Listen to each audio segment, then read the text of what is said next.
Hello students, स्वागत है आप सभी का आपके अपने चैनल गॉड क्लासेस पर। गॉड क्लासेस यानी मैथ्स भी एंड मस्ती भी।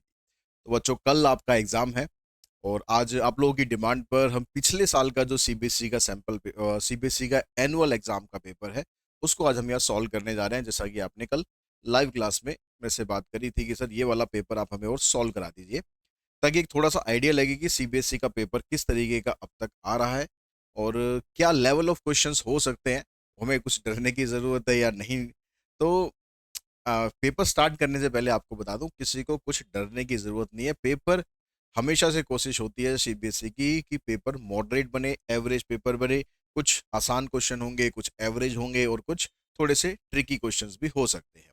तो सब तरह के क्वेश्चंस होंगे, आपको हर तरीके से प्रिपरेशन हमने अपने चैनल के थ्रू कराने की कोशिश करी है और आई होप आप सब ने बहुत अच्छी प्रिपरेशन करी है। अब बस कल टाइम है उस प्रिपरेशन को पेपर पे एग्जीक्यूट करने का। तो बिना डरे टेंशन फ्री होकर रात को सोना, सुबह टाइम से उठना, बढ़िया फ्रेश मूड से उठना, कोई दिमाग में टेंशन मत लेना। जितना अब तक पढ़ा हुआ है उसी को बस रिवाइज करना है। आज ज़्यादा कुछ नया करने की ट्राई मत करना कि मैं ये भी कर लूँ, मैं वो भी कर लूँ। जितना कुछ पढ़ा हुआ है बस उसी पर फोकस रखना, उसको अच्छा करना, कंसोलिडेट करना, उसको बढ़िया से करके आना। पेपर में आपके मार्क्स डेफिनेटली बढ़िया आने वाले हैं। और आपका जो रिजल्ट आ जाएगा, ओ सॉरी, पेपर हो जाएगा, तो उसके बाद मुझे ज़रूर व्हाट्सअप करके या यूट्यूब वीडियोज़ के थ्रू कमेंट बॉक्स में बताना कि किस तरह का आपका एग्ज़ाम गया। और कुछ स्टूडेंट से रिक्वेस्ट करूंगा कि वो जितना जल्दी हो सके अपना क्वेश्चन पेपर शेयर कर दें, तो हम उस पेपर को एनालाइज कल की क्लास में, कल लाइव क्लास रखेंगे आपके एग्जाम के बाद लगभग 4 बजे के टाइम पर। एक लाइव सुबह रहेगी 7 बजे, उसमें सिर्फ हम एक लास्ट बार मुलाकात करेंगे आपके एग्जाम से पहले। तो सुबह 7 बजे लाइव रहेगा, एक शाम को 4 बजे लाइव रहेगा, जिसमें पेपर को हम एनालाइज करेंगे कि किस तरह का पेपर आया था और आपने क्या क्या उसके अंदर किया होगा।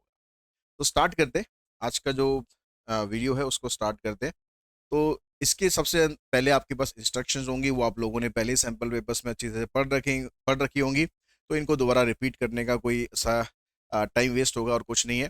ठीक है, तो बस ये ध्यान रखना कि जो आपको ऑप्शंस में क्वेश्चंस आएंगे उनको जरा केयरफुली करना है कि आपको ये वाला क्वेश्चन करना चाहिए या नहीं करना चाहिए। अब यह जो पहला क्वेश्चन है उसमें कहता है कि -1 -41 mod 9। तो -41 को आपको 9 से डिवाइड करना है, डिवाइड करके आपके पास इसका रिमाइंडर आ जाएगा। ठीक है, सीधा तरीका मैं आपको बताऊं तो सीधा 9 की टेबल में आप जाइए, इससे बड़ा नंबर ढूंढिए। 41 से बड़ा नंबर 9 5 जब 45 होता है, तो 45 में से 41 को माइनस कर दो, सीधा आपका आंसर यहाँ पर आ जाएगा 4। तो सीधा आपका आंसर आ जाएगा यहाँ पर 4। ठीक है, कोई डिवीजन विवीजन करने की ऐसी जरूरत नहीं है। अगर माइनस वाला सम है तो सीधा आप जाओ 9 की टेबल में, 9 5 45, 45 में से 41 माइनस कर दो। ठीक है, तो मैं यहाँ पर प्रॉपर तरीका नहीं बता रहा हूँ, ये एमसीक्यू का तरीका। प्रॉपर तरीका ये कि भाई आप इसको ऐसे डिवाइड करोगे, ठीक है, 9 से, फिर 9 को -5 से करोगे, -45 आएगा। फिर साइन चेंज होता है क्योंकि इसमें से हम इसको माइनस करते हैं तो ये नंबर बड़ा हो जाएगा, तो आंसर आ जाएगा आपका +4। ठीक है, यहाँ पर कह रहा है कि ए इज ग्रेटर देन बी। ए एक नंबर है जो कि बी से बड़ा है। अब सी की जो वैल्यू है वो <0 है, यानी सी कोई नेगेटिव नंबर है। तो नेगेटिव नंबर को जब हम मल्टीप्लाई या डिवाइड करते हैं तो इनइक्वलिटी का साइन चेंज हो जाता है।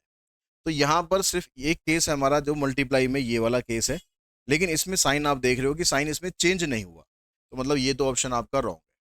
बाकी सब में प्लस हो रहा है या माइनस हो रहा है। प्लस या माइनस होने पर इनइक्वलिटी का साइन चेंज नहीं होता है, जैसा साइन पहले था वैसा का वैसा ही रहता है, चाहे आप उसमें नेगेटिव नंबर को ऐड करो चाहे उसको सब्ट्रैक्ट करो। तो यहाँ पर आपके पास जो डी ऑप्शन है, इसमें हम नेगेटिव नंबर को सब्ट्रैक्ट कर रहे हैं और ऐड कर रहे हैं, A+C और ये B+C, तो इसकी वजह से इसका साइन चेंज नहीं होगा, तो यही आपका आंसर आएगा। कुछ बच्चे इस पर टिक कर सकते हैं, लेकिन ये ध्यान रखो कि ये हर एक केसेस के लिए एप्लीकेबल नहीं है। ठीक है, किसी किसी केस में ये वाली सिचुएशन ट्रू हो सकती है, किसी केस में फॉल्स हो सकती है, तो इसका जो करेक्ट आंसर है उसका डी पार्ट होगा। नेक्स्ट में कहता है कि A and B are squares matrices of the same order then A B dash minus B A dash. तो इस तरह के क्वेश्चन का जो आंसर है वो होता है स्क्यू सिमेट्रिक मैट्रिक्स। अगर बीच में माइनस आ रहा है तो स्क्यू सिमेट्रिक होगा, बीच में अगर प्लस आ रहा है तो फिर सिमेट्रिक होगा। ठीक है, निकालने के लिए आप इसको ट्रांसपोज कर दो, ट्रांसपोज की प्रॉपर्टी यूज करो, आपका आंसर ये आ जाएगा। ठीक है, जैसे आपने यहाँ पर इसको ट्रांसपोज किया, अब ट्रांसपोज की प्रॉपर्टी लगाएंगे तो ये पहले आएगा, माइनस वाली प्रॉपर्टी लगा रहे हैं, ये बी ए ट्रांसपोज है, बी ए ट्रांसपोज का ट्रांसपोज। अब यहाँ पर आप मल्टीप्लीकेशन वाली प्रॉपर्टी लगा दो कि जो बी ट्रांसपोज है उसका ट्रांसपोज पहले होगा, बाद वाले को पहले लिखते हैं, और ए का ट्रांसपोज इधर हो गया, यहाँ पर ए ट्रांसपोज का ट्रांसपोज होगा और ये बी ट्रांसपोज हो गया। तो बी ट्रांसपोज का ट्रांसपोज करोगे तो ये बी आएगा, ये ए ट्रांसपोज हो गया, इधर से ए हो गया और बी ट्रांसपोज हो गया। तो जो आपका क्वेश्चन था A B transpose minus B A transpose, ये चीज वही बन गई है लेकिन साइन इनके चेंज है। तो साइन को ठीक करने के लिए क्या करेंगे, माइनस कॉमन निकाल देंगे, तो ये आ जाएगा ए बी ट्रांसपोज प्लस का हो जाएगा और ये माइनस का हो जाएगा। तो हमने देखा भाई ट्रांसपोज करने पर इसके वही सेम टर्म बन गई लेकिन विद नेगेटिव साइन बनी, इसका मतलब ये स्क्यू सिमेट्रिक मैट्रिक्स है। एमसीक्यू में आएगा तो कुछ नहीं करना है आपको, स्क्यू सिमेट्रिक पे टिक कर देना, प्लस होगा तो सिमेट्रिक पे टिक कर देना। The inverse of the matrix, इस मैट्रिक्स का आपको इनवर्स फाइंड करना है। इनवर्स फाइंड करने के लिए आपको डिटर्मिनेंट चाहिए होता है, तो डिटर्मिनेंट बना इसका 4 + 2 6 आ गया। अब एडजॉइंट चाहिए, एडजॉइंट 2/2 का जब निकालते हैं तो 4 और 1 को आप एक्सचेंज कर देते हैं और इन दोनों के साइन चेंज कर देते हैं। तो 6 से इन सबको डिवाइड कर दो, वो इसका इनवर्स आ जाएगा। तो 1 को अगर हमने डिवाइड किया 6 से तो 1/6, यहाँ भी 1/6, -2/6 का मतलब -1/3 हो जाएगा, 4/6 का मतलब 2/3 आ जाएगा। तो ऑप्शन बन गया इसमें आपका सी। ठीक है, तो फोर्थ क्वेश्चन का जो आंसर है बन गया सी। उसके बाद नेक्स्ट क्वेश्चन पर देखिए, नेक्स्ट क्वेश्चन में कहता है, नेक्स्ट में कहता है कि भाई ये आपको डिटरमिनेंट दे रखे हैं दोनों, तो एक्स की वैल्यू बताइए। तो जब दो डिटरमिनेंट आपको दे रखे हैं तो ध्यान रखें मैट्रिक्स की तरह मत कर देना कि भाई कॉरस्पॉन्डिंग एलिमेंट बराबर हो गए आंसर आ गया। ठीक है, ऐसे मत कर देना कि भाई एक्स की वैल्यू यहाँ से देखेंगे सामने 6 आ गई, 6 पे टिक कर दो, आंसर आ गया, बात खत्म। यहाँ पर ये डिटरमिनेंट का साइन लगा हुआ है, तो डिटरमिनेंट को आपको फाइंड करना है पहले। तो इसका डिटरमिनेंट फाइंड करेंगे, आ जाएगा 2x² - 9। यहाँ पर करोगे 18 - 9, इससे ये कैंसिल हो जाएगा। 2 से 18 को डिवाइड कर दो, 9 आ जाएगा, एक्स की वैल्यू आ जाएगी +-3। ऑप्शन बनेगा इसमें आपका डी। उसके बाद जो नेक्स्ट क्वेश्चन है उसमें कहता है the slope of the normal to the curve, ये इस बार आपके सिलेबस से ये डिलीट है, तो इसको फिर हम रहने देते हैं, कोई फायदा इसको करने का है। The rate of change of population with respect to time where alpha and beta are the constant birth and death rate. Alpha यहाँ पर बर्थ रेट है और बीटा यहाँ पर डेथ रेट है। तो जब हम पॉपुलेशन का रेट ऑफ चेंज निकालेंगे तो हमें दोनों का डिफरेंस भी निकालना पड़ेगा कि भैया कितने जन्म ले रहे हैं और कितने निपट रहे हैं। तो दोनों को जब माइनस करेंगे तभी तो एक्चुअल में हमें पॉपुलेशन का पता चलेगा ना। तो इसलिए दोनों का जो डिफरेंस आपको दे रखा है यहाँ पर dp/dt यानी rate of change of population with respect to constant rate of birth and death, तो अल्फा माइनस बीटा इंटू में पी मतलब पॉपुलेशन। तो ये आपका आंसर आ जाएगा 7th का बी। नेक्स्ट में कहता है कि pair of dice is throne 2 times, आपने डाइस को 2 बार थ्रो किया। If x represent the number of doublet obtained, जो एक्स यानी रैंडम वेरिएबल होता है वो कह रहा है कि जो डबलेट आते हैं, डबलेट मतलब 1 1 2 2, डबलेट जुड़वा रोल जो होता है हमारा, then the expectation of X, expectation का मतलब हो गया मीन। तो यहाँ पर जो डाइस का केस है, डाइस के केस में मीन निकालने के लिए हम सीधा बाइनोमियल डिस्ट्रीब्यूशन लगाते हैं, एन इंटू पी का फार्मूला सीधा लगाएंगे, उससे हमारा मीन आ जाएगा। तो एन यहाँ पर कितना है, 2 बार है। एक्सपेक्टेशन कितनी, एक्सपेक्टेशन किसकी निकालनी है, डबलेट की निकालनी है। तो डबलेट की प्रोबेबिलिटी क्या बनेगी, डबलेट होते हैं इसमें 6 बार, 1 1 2 2 3 3 4 4 5 5 6 6, टोटल हो जाते हैं 36, इससे ये कैंसिल। तो इसका जो मीन है या एक्सपेक्टेशन कह लो आप, एन इंटू में पी होती है, तो 2 इंटू में 1/6, आंसर आ जाएगा इसका 1/3। 8 का जो ऑप्शन है वो आ जाएगा आपका सी। 9 में कहता था mean of T distribution, T distribution का मीन 0 होता है। The variation which occur due to change in climate, festival, over weather condition are known as, इन चीज़ों की वजह से जो चेंजेस होते हैं किसी भी ट्रेंड में उसको क्या बोलते हैं, उस कंपोनेंट को क्या बोलते हैं, तो ये होता है हमारा सीजनल वेरिएशन। ठीक है, उसके बाद जो नेक्स्ट क्वेश्चन है इसमें कहता है कि LPP the maximum value of this subject to the constant, इसकी मैक्सिमम वैल्यू फाइंड करनी है। तो पहले हम इसका ग्राफ देख लेते हैं, इसका ग्राफ क्या बनेगा। तो उसका ग्राफ बनाते हैं।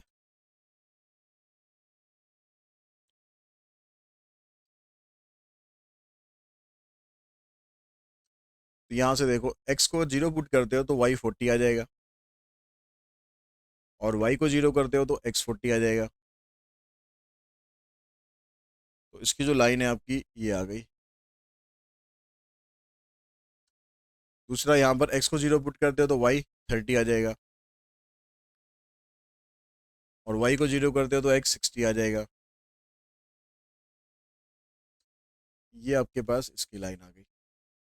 ठीक है, इन दोनों का जो इंटरसेक्टिंग पॉइंट है ये आ गया।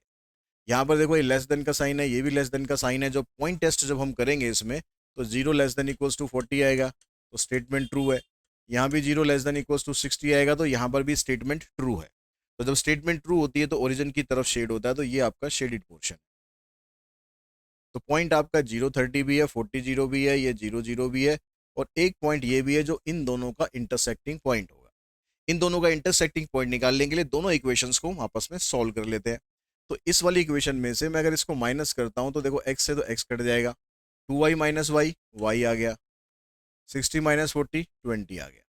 अब y की वैल्यू अगर 20 में यहाँ पर पुट करता हूँ तो x की वैल्यू भी उधर ले जाके सॉल्व करूंगा तो 20 आ जाएगी। तो ये पॉइंट आपका 20 20 आ गया।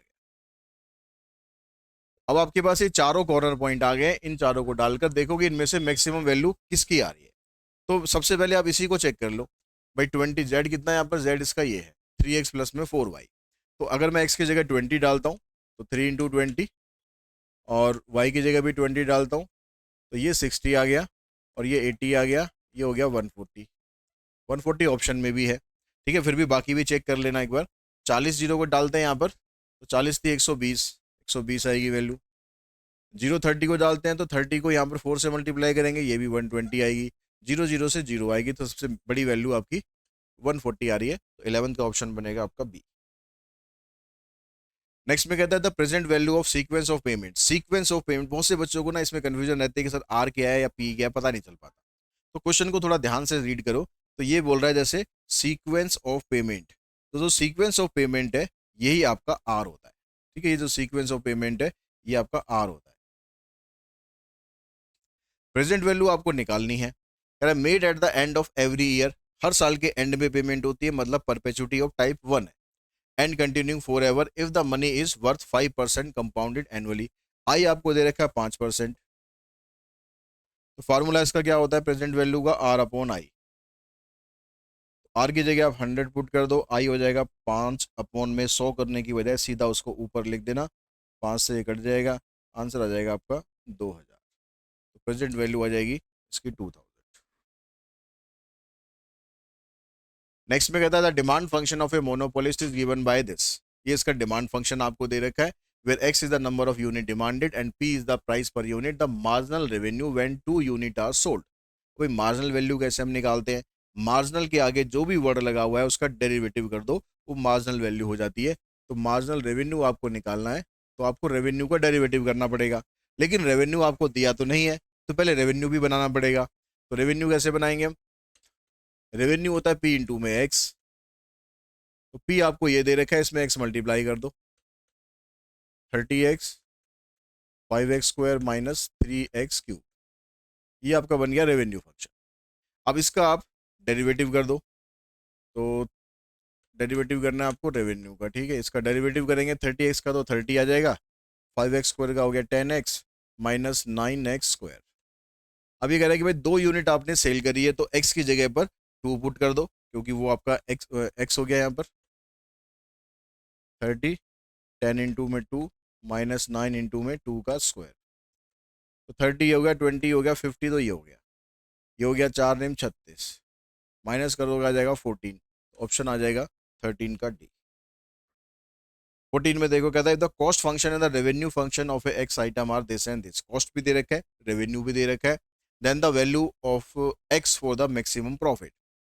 तो जो प्रॉफिट है वो हमारा मैक्सिमम कब होगा, तो प्रॉफिट निकालने के लिए प्रॉफिट फंक्शन बनाएंगे पहले। प्रॉफिट फंक्शन कैसे होता है, पर रेवेन्यू में से कॉस्ट को माइनस कर दो, वो प्रॉफिट फंक्शन हो गया। तो रेवेन्यू कितना आपका 3x, उसमें से माइनस करना है आपको 100 प्लस 0.05 एक्स स्क्वायर। तो ये हो गया आपके पास ब्रैकेट खुलने के बाद, ये हो गया। ठीक है, अब आप इसका मैक्सिमम मिनिमम का क्वेश्चन बन गया ये, इसका डेरिवेटिव करो तो 3x का डेरिवेटिव 3 आ जाएगा, इसका 0 आ जाएगा, इसका आ जाएगा माइनस 0.030x। अब जो क्रिटिकल पॉइंट होता है वो निकालने के लिए आप इसको 0 के बराबर पुट करोगे, तो 3 माइनस 0.030x को 0 के बराबर पुट कर दो, ये उधर चला जाएगा।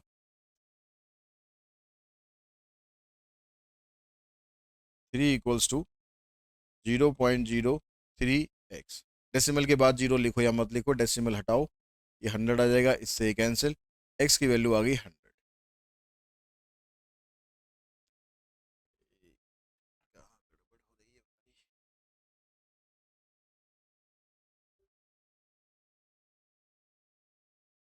x की वैल्यू आ गई आपके पास 100। अब आपको इसमें चेक करने की ज़रूरत नहीं है कि भैया इस पर मैक्सिमम होगा या मिनिमम होगा, क्योंकि एक ही क्रिटिकल पॉइंट निकला है और वो आपके ऑप्शन में भी है। अगर ऐसा लिखा होता कि भाई डज नॉट एग्जिस्ट भी एक ऑप्शन में होता, तो फिर हम इसको चेक करते कि कहीं यहाँ पर मिनिमम तो नहीं आ रहा। लेकिन अब चेक करने की ज़रूरत नहीं है, और अगर चेक करना होता है तो आपको पता है कि आप सेकेंड डेरिवेटिव निकाल सकते हो। सेकेंड डेरिवेटिव आएगा -0.030, ये लेस देन आएगा, लेस देन का मतलब मैक्सिमम होता है। इस तरह से आप पता लगा सकते हो, लेकिन एमसीक्यू में उतना ही करना जितनी रिक्वायरमेंट है। आपका टाइम ये ना हो कि आपको क्वेश्चन आता है तो आप उसको लगे रहो करने में, जितनी जरूरत है उतना करना। If a random variable x has the probability distribution is this then the value of k। तो इस तरह के क्वेश्चन को पहले हम प्रोबेबिलिटी डिस्ट्रीब्यूशन में कन्वर्ट कर लेते हैं। तो x की वैल्यू अगर 0 होगी तो प्रोबेबिलिटी इसकी k दे रखी है, x की वैल्यू अगर 1 होगी तो प्रोबेबिलिटी है 2k, और x की वैल्यू 2 होगी तब भी प्रोबेबिलिटी इसकी 2k ही है। तो यहाँ पर जब k की वैल्यू निकालनी होगी तो हमें पता है कि इसका जो टोटल होता है ये 1 के बराबर होता है, तो 2 और 2 4 और 1 5, 5k इक्वल्स टू 1, तो k की वैल्यू आ गई 1/5। इसका 15 का ऑप्शन बनेगा बी। उसके बाद नेक्स्ट पे आ जाओ। यहाँ पर test statistic for T for the testing significance of difference between the mean of two independent sample. तो 2 सैंपल टेस्ट हमारे सिलेबस से अब नहीं है, तो ये भी डिलीटेड पोर्शन है, करने की कोई रिक्वायरमेंट नहीं। नेक्स्ट में कहता है the effective rate of interest, ये भी डिलीटेड है, इस साल इफेक्टिव रेट ऑफ इंटरेस्ट नहीं आएगा, इसको भी छोड़ दो। CAGR of an investment whose starting value is this and grow it to rupees this in 4 year। तो यहाँ पर future value divided by present value raise to power 1/n-1, ये फार्मूला होता है। तो फ्यूचर वैल्यू कितनी है? 25,000 है, प्रेजेंट वैल्यू कितनी है? 5,000 है, पावर इसकी 1/4-1, तो यहाँ से कट जाएगा 5 पर, और 5 की पावर 1/4 यानी 1/4 का मतलब 0.25 ही हो गया। इसको अगर मैं सॉल्व करूंगा तो 0.25 हो गया। इसकी वैल्यू आपको ये दे रखी है 1.4953, -1 कर दो, इसमें से इसको माइनस करोगे तो आ जाएगा 0.4953। तो इसको अब परसेंटेज में आंसर देना है तो डेसिमल को उधर ले जाओगे तो आ जाएगा 49.53%। ऑप्शन आ जाएगा आपके पास इसका ए। और CAGR के क्वेश्चन में अगर आपको ये वैल्यू दे रखी है क्वेश्चन में, तो आंसर करने के लिए आपको ये सारी कहानी करने की कोई ज़रूरत नहीं। ठीक है, कहानी वहीं सुनाना जहाँ रिक्वायरमेंट है। कहाँ कोई सुनने के लिए तैयार होगा तो उसके लिए कुछ नंबर देगा, फालतू फट में कहानी सुनाने मत बैठ जाना। जब भी आपको CAGR में ऐसे वैल्यू दे रखी होगी तो डेसिमल के बाद वाला जो पार्ट है सिर्फ उसको कंसीडर करो, डेसिमल से पहले 1 है उसको छोड़ दो, तो बचा गया 0.4953। डेसिमल को 2 प्लेस उधर शिफ्ट कर दो, आंसर आ गया 49.53। कुछ सॉल्व करने की आपको जरूरत नहीं पड़ेगी। ठीक है, नेक्स्ट देखो क्वेश्चन नंबर कौन सा जी? 18 हो गया, 19 कहाँ गायब हो गया इसमें से? 19 क्वेश्चन गायब हो गया कहीं भाई? अच्छा, ये 19 ही है, थोड़ा नंबरिंग गलत हो गई, ये 20 है, आगे की नंबरिंग ठीक है, सभी में फिर आगे नंबरिंग गलत हो गई। चलो कोई नहीं। 19 में कहता है the area of the region bounded by the line y-1 equals to x, the x axis and the ordinate x equals to -1 and x equals to 1 is 2 square unit. तो यहाँ पर एरिया अंडर कर्व का question आ गया। अब इसमें area आपसे पूछा गया किसका, लाइन का। लाइन क्या है, y minus one equals to X. तो इसका जब आप ग्राफ ड्रॉ करोगे तो x की जगह अगर मैं 0 पुट करता हूं तो y की वैल्यू तो आ जाएगी 1, और y की जगह अगर मैं 0 पुट करता हूं तो x की वैल्यू आएगी -1। ये आ गया 0 1। इन दोनों को ज्वाइन करते हुए ये लाइन आ गई। अब इसको बाउंड किससे करना है आपको, x इक्वल्स टू -1 से, यानी यहां पर एक वर्टिकल लाइन ये आ गई, और x इक्वल्स टू 1 एक ही आ गई। ठीक है, इन दोनों से हमें इसको बाउंड करना है। और इसका एरिया कह रहा है कि भाई 2 स्क्वायर यूनिट आएगा। तो आप इसका एरिया निकालो, ये वाला जो पोर्शन है आपका, ये वाला, इसका एरिया आपको निकालना है। अब इसका एरिया निकालने के लिए जो लिमिट आपकी होगी -1 से 1 तक की आ गई, और इक्वेशन के लिए y की वैल्यू निकालते हैं। यहाँ से y की वैल्यू आ जाएगी आपकी x+1। तो यहाँ से फंक्शन आ जाएगा जिसको आपको with respect to x integrate करना है। अब इसको आप सिंप्लीफाई करोगे तो आ जाएगा x² 2 प्लस में x, लिमिट -1 to 1। 1 यहाँ पर पुट करा तो 1/2 प्लस 1, -1 पुट करेंगे तो 1/2 -1। इसको सॉल्व करेंगे आ जाएगा 3/2। अंदर सॉल्व करेंगे -½ आएगा, लेकिन बाहर एक माइनस है तो प्लस हो जाएगा, तो 4/2 यानी 2 आंसर आ गया इसका। और ये क्वेश्चन में कह रहा है कि हाँ भाई 2 ही आएगा इसका आंसर। यहाँ पर कह रहा है 2 स्क्वायर यूनिट, तो इसका मतलब एसर्शन तो हमारा ठीक है। अब एसर्शन अगर ठीक है तो रीजन को देखो, तो रीजन में कह रहा था area of the region bounded by the curve y equals to fx, the x axis and the ordinate x equals to a and x equals to b is given by this. तो जो ये बात कह रहा है उसी बात को हमने यहाँ पर यूज किया है। जो आपको ऑर्डिनेट दे रखे थे x इक्वल्स टू -1 और x इक्वल्स टू 1, वही हमारी यहाँ पर लिमिट है। ठीक है, अंदर fx की वैल्यू है, fx मतलब y की वैल्यू है, और उसको विद रिस्पेक्ट टू x हमने इंटीग्रेट कर दिया है। तो हम इसी को यूज कर रहे हैं, मतलब ये भी ठीक है और ये इसको करेक्टली एक्सप्लेन भी कर रहा है। तो इसका जो ऑप्शन है वो बनेगा आपका ए। नेक्स्ट क्वेश्चन में कहता है the differential equation representing the family of curve y equals to mx, m being an arbitrary constant is this, x dy by dx minus y equals to 0। ये इसकी इक्वेशन है। चेक करते हैं, y equals to mx। अब यहाँ पर एक arbitrary constant है और आपको पता है कि जितने आर्बिटरी कांस्टेंट होते हैं आपको उतनी ही बार डेरिवेटिव करने की छूट होती है। तो यहाँ से आप क्या करोगे, एक ही बार डेरिवेटिव करना है, तो हम ऐसे करने के बजाय हम इस x को पहले इधर ले आते हैं ताकि डेरिवेटिव करते ही आर्बिटरी कांस्टेंट खत्म हो जाए, और यहाँ पर लगा देते हैं क्वोशिएंट रूल। तो y का डेरिवेटिव हो गया dy बाई dx, इनटू में denominator minus y as it is, और डिनोमिनेटर का डेरिवेटिव 1 डिवाइडेड बाय डिनोमिनेटर का स्क्वायर इक्वल्स टू 0। इसको क्रॉस मल्टीप्लाई कर दो तो ये बन गया x dy by dx minus y equals to 0। यहाँ पर देखो यही बन रही है क्या, ये कह रहा है x dy by dx minus y equals to 0, यही इक्वेशन बन रही है। तो इसका मतलब असर्शन है ठीक। रीजन में क्या कह रहा है, for a family of curve the differential equation is obtained by differentiating the equation of family of curve with respect to x and then eliminating the arbitrary constant if any. ये कह रहा है कि डेरिवेटिव करो आप, ठीक है, equation बनाने के लिए, डिफरेंशियल इक्वेशन बनाने के लिए डेरिवेटिव करो विद रिस्पेक्ट टू x, और अगर वहां पर कोई आर्बिटरी कांस्टेंट है तो उसको एलिमिनेट कर दो। तो यही काम हमने यहाँ पर किया है, एक आर्बिटरी कांस्टेंट था उसको एलिमिनेट करा है, मतलब सही भी है और इसको करेक्टली एक्सप्लेन भी कर रहा है। तो आंसर आ गया इसका भी ए। तो ये हो गया आपका सेक्शन ए। अब सेक्शन ए में आपको 20 क्वेश्चन है, आपको कोशिश करनी है 20 मिनट के अंदर 20 क्वेश्चन आप ये 20 नंबर पक्के अपने कर लो। इससे ज़्यादा टाइम कोशिश करना ना लगे, 2-4 मिनट ऊपर नीचे कोई दिक्कत नहीं है, लेकिन ये ना हो कि आप 20 मिनट के क्वेश्चन करने के लिए, 20 नंबर लेने के लिए आप 1 घंटे का टाइम लगा दो, तो उसका कोई लॉजिक नहीं बनेगा। उससे बेटर है कि पहले बाकी पेपर कर लेना, उसके बाद फिर सेक्शन ए को लास्ट में देख लेना। ठीक है, अब चलते हैं हम सेक्शन बी पे। सेक्शन बी में जो क्वेश्चन है ये आपका क्वेश्चन हो गया 21। अब यहाँ पर 2 ऑप्शन दे रखे हैं, तो आपको जब भी क्वेश्चन करोगे ऑप्शन वाला तो हमेशा दोनों क्वेश्चन को पहले रीड करना है कि कौन सा आपके लिए बेटर है।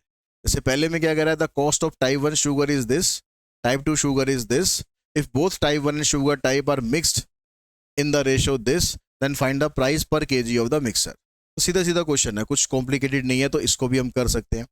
दूसरे में क्या कह रहा है, pipe A can fill a tank in 1 hour and pipe B can fill it 1.5 hours। If both the pipe are open in an empty tank, how much time will they take to fill the tank. इस दोनों में से अगर मैं आपको कहूँ कि भाई इनमें कौन सा करना चाहिए, तो आपको ये पाइप एंड सिस्टर्न वाला करना चाहिए। ये कंपेरेटिवली इससे कम टाइम लेगा। आसान दोनों ही है, दोनों ही हो जाएंगे। तो हम पहले ही वाला करते हैं।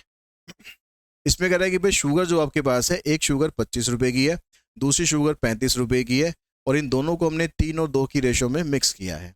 तो इसका जो मीन प्राइस है वो आप बताइए। तो जो रेशो होती है हमारे पास 3/2 कैसे निकालते हैं हम? इसमें से इसको माइनस कर देते हैं, इसमें से इसको माइनस कर देते हैं, क्रॉस मल्टीप्लाई कर दो। 3m माइनस 25 70 माइनस 2m, इसको इधर लाएंगे, यह आ जाएगा 5m, यह आ जाएगा 145। तो m की वैल्यू कितनी आ जाएगी भाई? 5 दूनी 10, 5 ने 45, 29 इसका आंसर आ जाएगा। Mean price of sugar, mean price of sugar ₹29 पर केजी। आपको अपना आंसर हमेशा लास्ट में वर्ड्स में देना है और विद यूनिट देना है। यूनिट का भी ध्यान रखना है कि वहाँ पर मीटर आएगा, रुपये आएगा, किलोग्राम आएगा, ग्राम आएगा, उसके भी मार्क्स होते हैं। नहीं तो मार्क्स ऐसा ना हो कि क्वेश्चन करने के बाद भी पूरे ना मिले। अब यहाँ पर कह रहा है कि जो पाइप ए है वो 1 घंटे में फिल करता है, तो इसका मतलब part of tank filled by A in 1 hour कितना हो जाएगा? 1 अपॉन कितना टाइम ले रहा है? 1 घंटा ही ले रहा है। तो नीचे हम जो भी टाइम दे रखा होता है उसको हम नीचे लिखते हैं। तो यहाँ पर 1/1 1 के बराबर हो गया।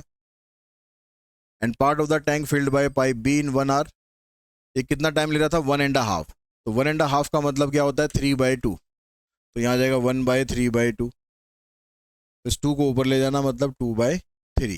तो ये कह रहा है कि हमने इन दोनों को खोल दिया, तो दोनों को खोल दिया तो दोनों को ऐड कर दो, ए और बी। तो 1 + 2/3, ये आ जाएगा 5/3। अब आपका टाइम निकालना है आपको लास्ट में, टाइम टेकन। तो जो वैल्यू यहाँ पर आती है उसको रेसिप्रोकल कर देते हैं, 3/5 आवर्स। अब ये 3/5 आवर्स आ रहा है, तो ये 1 आवर से कम आ रहा है। तो इसका मतलब इसको आप मिक्स फ्रैक्शन में मिक्स फ्रैक्शन में तो नहीं, सीधा आप इसको मिनट में कन्वर्ट कर दो। तो 3/5 को आप मल्टीप्लाई कर देना 60 से,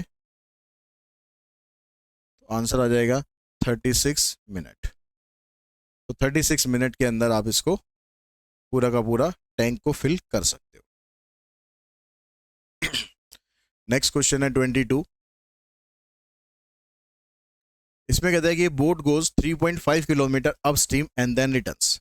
एक बोट है जो 3.5 किलोमीटर जा रही है और फिर वापस आ रही है, मतलब डिस्टेंस आपको दे दिया इसने 3.5 kilometre. Total time taken is 1 our and 12 minute.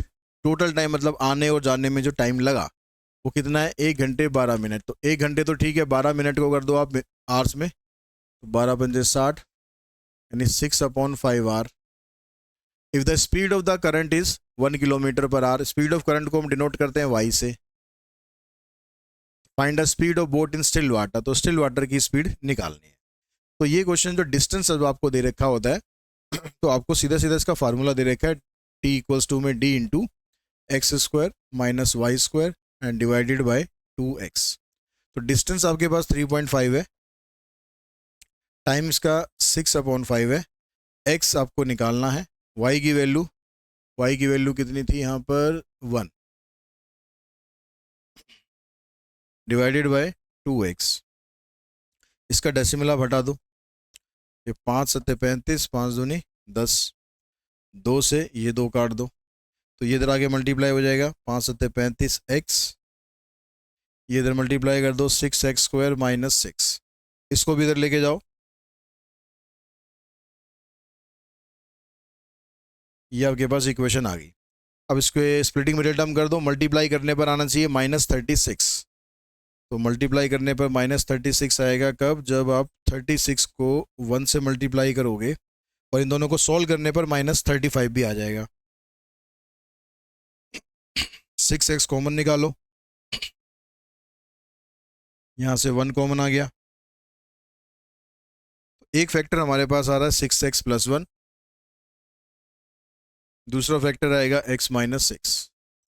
तो 6x + 1 को अगर हम 0 के बराबर पुट करते हैं तो एक्स की वैल्यू आ जाएगी -1/6। ये एग्जिस्ट करेगी नहीं क्योंकि स्पीड नेगेटिव नहीं होती।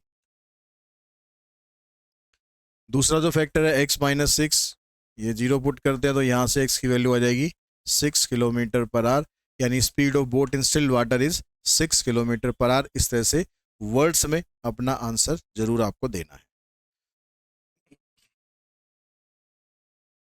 नेक्स्ट में कहता है कि A runs 3/2 times as fast as B. A जो है वो बी के मुकाबले 3/2 टाइम फास्ट है। तो इस यहाँ पर आपको एक तरह से इसने कहा कि भाई ए की जो वैल्यू है वो 3/2 टाइम्स ऑफ बी है, यानी यहाँ से ए और बी की रेशो आपको दे दी इसने 3/2। अब कहता है if A gives B a start of 40 metre, A B को 40 मीटर का स्टार्ट दे रहा है, how far must the winning point from the starting point so that A and B be reach at the same time. तो जो distance उनको cover करना है वो कितनी दूर है, जैसे मान लो यहाँ से यहाँ तक का जो डिस्टेंस है, ए और बी यहाँ पर रेस कर रहे हैं, लेकिन ए ने बी को 40 मीटर का स्टार्ट दिया हुआ है। इसका मतलब है कह रहा है कि ए बी से 40 मीटर आगे खड़ा है, तो बी यहाँ पर खड़ा है, ये 40 मीटर का डिस्टेंस है। और अगर टोटल डिस्टेंस हम मान के चलें कि भैया x मीटर हमें भागना है, तो इसका मतलब जो distance has to covered by A to win the race is x metre, and distance covered has to covered by b is x-40, क्योंकि b जो है वो 40 मीटर पहले ही आगे खड़ा है, यानी उसको ही एडवांटेज मिला हुआ है। तो डिस्टेंस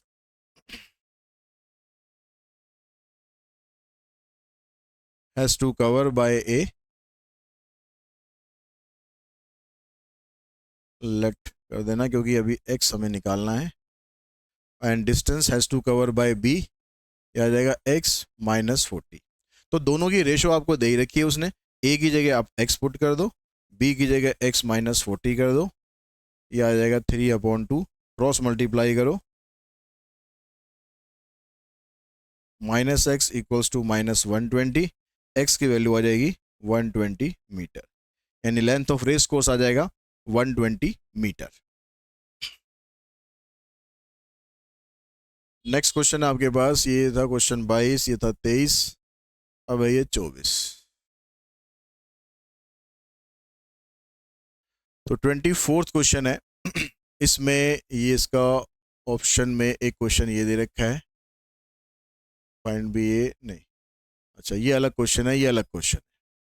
24 अलग है, ये 25वां क्वेश्चन अलग है, जिसमें आपको ऑप्शन दे रखे हैं, दोनों यहाँ पर एक ही पेज पर आ गए हैं, जल्दबाजी में जो काम हुआ, चलो ठीक है जो भी है।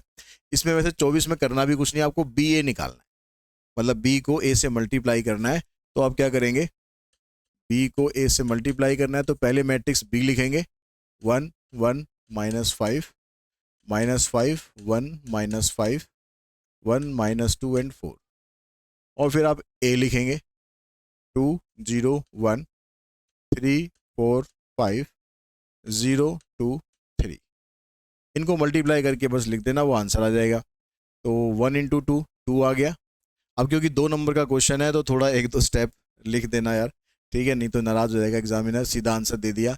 1 × 2 ऐसे 2 प्लस में 3 प्लस में 0, ये आ गया। फिर 1 × 0 0, 1 × 4 5 × 10 2, ये हो गया। फिर 1 × 1 1, 1 × 5 5, और -5 × 3 -15, ठीक है, ये बन गया, दिखाई दे रहा है ना स्क्रीन पर, बाहर चला गया थोड़ा सा है, थोड़ा सा इसको इधर कर देते हैं स्क्रीन को,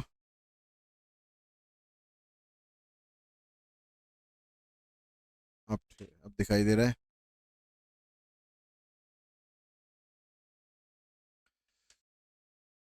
फिर नेक्स्ट वाली रो को लेंगे तो -5 × 2 -10, 1 × 3 3 हो गया, 5 × 0 0 हो गया। फिर 1 × 0 0 आ गया, 1 × 4 -5 × 2, फिर इधर से आ जाएगा आपके पास -5 × 1 1 × 5, और -5 × 3। अब लास्ट वाले रो पे आ जाओ, 1 × 2 -2 × 3, और 4 × 0। 1 into 0, -2 into 4, 4 into 2, 1 into 1, -2 into में 5 और 4 इंटू में 3। इसको सॉल्व करके आपका आंसर बन जाएगा। क्या बनेगा, देखो यहाँ से 5 आ गया, इधर से -6, इधर से 5 और 1 6, 15 में से 6 गए 9, -9, इधर से आ जाएगा -7, इधर से -6, इधर से 5 से 5 कैंसिल, -15, इधर से -4, 0, और 12 में से 10 गए 2 और 1 3। ये आंसर आ गया। उसके बाद जो नेक्स्ट क्वेश्चन है उसमें 25th में कहता है कि एक fair coin is toss 6 times, what is the probability of getting at least 4 head. अब आपने यहाँ पर एक कॉइन को 6 बार टॉस किया, तो कॉइन वाला क्वेश्चन आ गया, तो मतलब बाइनोमियल डिस्ट्रीब्यूशन से आप इसे करो। तो कॉइन का आ गया आपके पास, तो एन की वैल्यू तो होगी आपके पास 6। ठीक है, 6 बार आपने करा। सक्सेस क्या होगी, सक्सेस क्या है यहाँ पर, हेड आना। तो हेड आने की प्रोबेबिलिटी 1/2 होती है, तो टेल आने की भी 1/2 हो जाएगी, 1 में से हाफ माइनस कर देंगे। अब probability of getting at least 4 head, at least 4 head का मतलब हो गया probability of getting at least 4 head, यानी 4 या 4 से ज़्यादा हेड। तो इसके लिए क्या करेंगे भाई, 4 हो सकता है, 5 भी हो सकता है, 6 भी हो सकता है। 6 से ज़्यादा नहीं जाना, क्योंकि आप कॉइन को 6 बार ही टॉस कर रहे हो, उससे ज़्यादा हेड पॉसिबल ही नहीं है। तो अब इसको सिंप्लीफाई करो आप, 6c4, 1/2 की पावर 4 एंड 1/2 की पावर 6 - 4 कर देंगे 2, 6c5, 1/2 की पावर 5, 1/2 की पावर 1, 6c6, 1/2 की पावर 6। आगे 0 आएगी पावर, उसको लिखने की ज़रूरत नहीं है।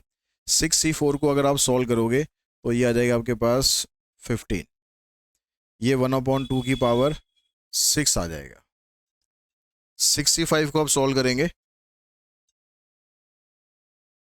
65 का आप सॉल्व करेंगे तो 6 आ जाएगा, और 1/2 की पावर 6, 66 को सॉल्व करेंगे 1 आएगा, और 1/2 की पावर 6। तो ये हो गया आपके पास 15 अपॉन में 2 की पावर 6 का मतलब 64 हो गया, 6/64, 1/64, यानी 15 और 6 21 और 1 22, 22 अपॉन में 64, 2 से काट देना, 11/32, ये इसका आंसर आ जाएगा।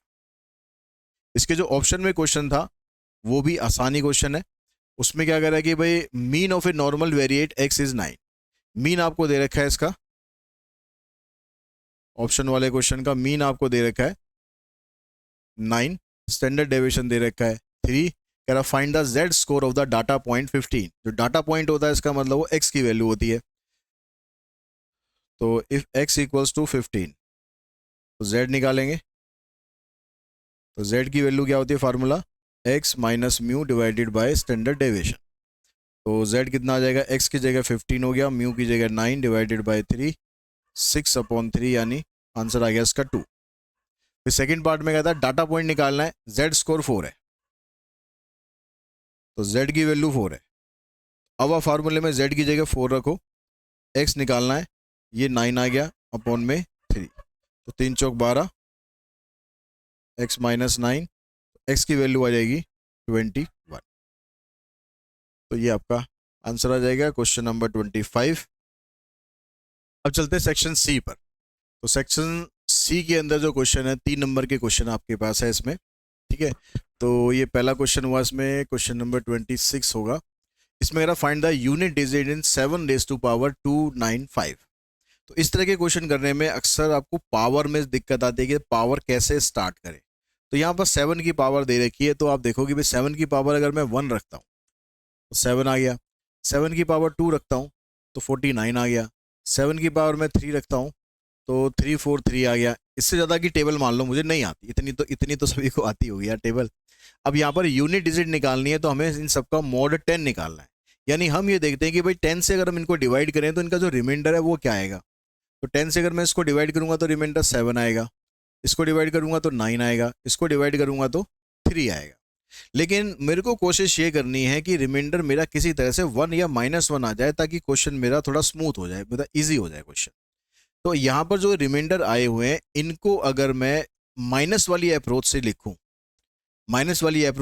तो इनका जो रिमाइंडर है वो क्या आएगा, इसका रिमाइंडर आएगा यहाँ पर -3, इसका रिमाइंडर आएगा -1, इसका रिमाइंडर आएगा -7। ठीक है, जैसे मान लो आप 49 को मान लो डिवाइड करते हो 10 से, तो क्या आएगा भाई, 10 5 जा मैं 50 कर दूं तो ये नंबर बड़ा हो गया, इसमें से इसको माइनस करूंगा तो रिमाइंडर -1 आ गया। तो ये मैं आपको एक ईजी तरीका बता रहा हूँ कि कैसे आप रिमाइंडर फाइंड कर सकते हो। भाई आपको पॉजिटिव रिमाइंडर आपने फाइंड कर लिए। अब यहाँ पर देखो भी साथ में मैं 3 प्लस कर दूंगा तो 10 हो जाता, तो मतलब 3 की कमी पड़ रही है यहाँ पर, तो -3 आ गया। यहाँ पर 1 की कमी पड़ रही है, -1 आ गया। यहाँ पर 7 की कमी पड़ रही है, -7 आ गया। तो रिमाइंडर मेरा 1 आ जाए या रिमाइंडर मेरा -1 आ जाए तो मुझे क्या दिक्कत है? सबसे बढ़िया होता है कि रिमाइंडर 1 आ जाए या -1 आ जाए। तो हमने यहाँ से वही करा कि 7 की पावर 2 को हम डिवाइड करते हैं 10 से, तो रिमाइंडर आ जाएगा -1। यहाँ लिख दो mod 10। अब 7 की पावर आपके पास 295 तक जाना है, तो 2952 की टेबल में डायरेक्ट तो आएगा नहीं, तो जितना क्लोज जाएंगे उतना देखो। तो उसके लिए क्या करेंगे, 2 से इसको डिवाइड कर लो, कितना बनेगा, 2 1 जा 2, 2 4 जा 8, 2 7 जा 14। यहाँ भी पावर कर दो इसकी 147। अब 7 की पावर इसको उसको मल्टीप्लाई करोगे तो 294 हो जाएगा। अब इसकी पावर ऑड नंबर में तो ये -1 ही रहेगा। अब 7 की पावर 294 से हमें 7 की पावर 295 बनाना है, यानी एक बार 7 कम पड़ रहा है। तो अगर मैं 7 की पावर 294 को मल्टीप्लाई कर दूं इधर 7 से, तो इधर भी मल्टीप्लाई कर देंगे 7 से, तो ये हो जाएगा 7 की पावर 295, ये हो जाएगा -7। तो -7 को अगर मैं प्लस के मोड में लिखूंगा तो आ जाएगा 3, यानी -7 को 10 से अगर मैं डिवाइड करूंगा तो आंसर आ जाएगा इसका 3। तो ये आपका क्वेश्चन बन गया। अब जो यूनिट डिजिट पूछी थी उसने लास्ट में दिखा देना भाई, यूनिट डिजिट इज 3। नेक्स्ट में कहता है कि 2 number are selected at random without replacement from the first 6 positive integer. तो पहले 6 पॉजिटिव इंटीजर है, उसमें से 2 नंबर आपको निकालने हैं और विदाउट रिप्लेसमेंट निकालने हैं। Let X denote the smaller of the 2 number obtained. जो 2 नंबर आप निकालोगे उसमें से जो x होगा वो स्मॉलर नंबर होगा। Calculate the mathematical expectation of x, मतलब मीन इसका फाइंड करना। तो जो पहले 6 पॉजिटिव इंटीजर हैं वो कौन से हो गए, फर्स्ट 6 पॉजिटिव इंटीजर 1 से स्टार्ट होगा, 1 2 3 4 5 6। अब इसमें से अगर आप 2 नंबर निकालते हो विदाउट रिप्लेसमेंट तो क्या क्या इसकी पॉसिबिलिटी हो सकती है। अगर मैं पहला नंबर 1 लेता हूं तो दूसरा नंबर मैं 1 नहीं ले सकता बिकॉज ऑफ दिस। तो दूसरा नंबर मेरे को 2 लेना पड़ेगा, या 1 के साथ मेरे को 3 लेना पड़ेगा, या 1 के साथ 4, या 1 के साथ 5, या 1 के साथ 6। ऐसे 2 नंबर पिक करने पड़ेंगे। अगर मैं पहला नंबर 2 ले लेता हूं तो दूसरा नंबर मैं 1 भी ले सकता हूं, मैं दूसरा नंबर 2 नहीं ले सकता, यानी 2 3 इस तरह से चलेगा कहाँ तक, 2 6 तक। ऐसे आपके पास 3 की लाइन बनेगी, 4 की लाइन बन जाएगी, 5 की बनेगी, और 6 की लाइन बनेगी। 6 की लाइन कहाँ तक बनेगी, 6 5 तक, 6 6 तक नहीं। तो हर एक के अंदर यहाँ पर 5 5 नंबर है और टोटल 6 लाइनें, यानी टोटल इवेंट बन गया आपके 30। अब यहाँ पर x क्या है, यहाँ पर x is the number, x is the smaller number obtained. जो नंबर आपके पास आए हैं उसमें से छोटा वाला नंबर है वो हमारा x है। तो ये जो नंबर आपको दे रखे हैं इनमें से जो छोटा नंबर है 1 किसी ना किसी से छोटा हो जाएगा, 2 भी किसी ना किसी से छोटा होगा, 3 भी होगा, 4 भी होगा, 5 भी होगा, लेकिन 6 किसी भी नंबर से छोटा नहीं होगा, तो 6 यहाँ पर नहीं आएगा।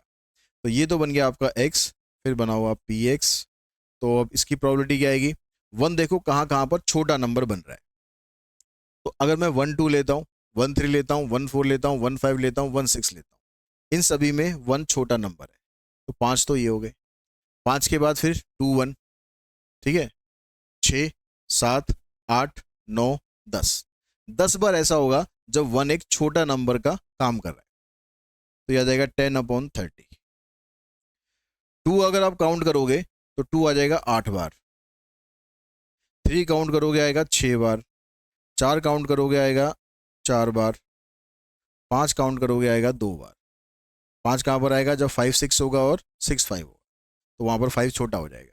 इसका टोटल भी कर लो, 10 8 18 6 24 और 28 और 2 30, तो 30/30 मतलब 1 आ रहा है, मतलब डिस्ट्रीब्यूशन ठीक है। अब आपको निकालना है इसमें मैथमेटिकल एक्सपेक्टेशन। तो इसका फार्मूला क्या होता है भाई? समेशन ऑफ प्रोबेबिलिटी इनटू में x। तो प्रोबेबिलिटी को उनके x से मल्टीप्लाई कर दो, 10/30 इंटू 1 10/30 रहेगा, फिर प्लस 8 को 2 से करो 16/30 plus 6 into 3 plus 4 into 4 plus 2 into 5। इन सबको ऐड करो, देखो 16 16 32 ही हो गया, 32 और 8 40, 50 ही हो गया, 50 और 20 70, तो 70/30 आंसर आ जाएगा 7/3।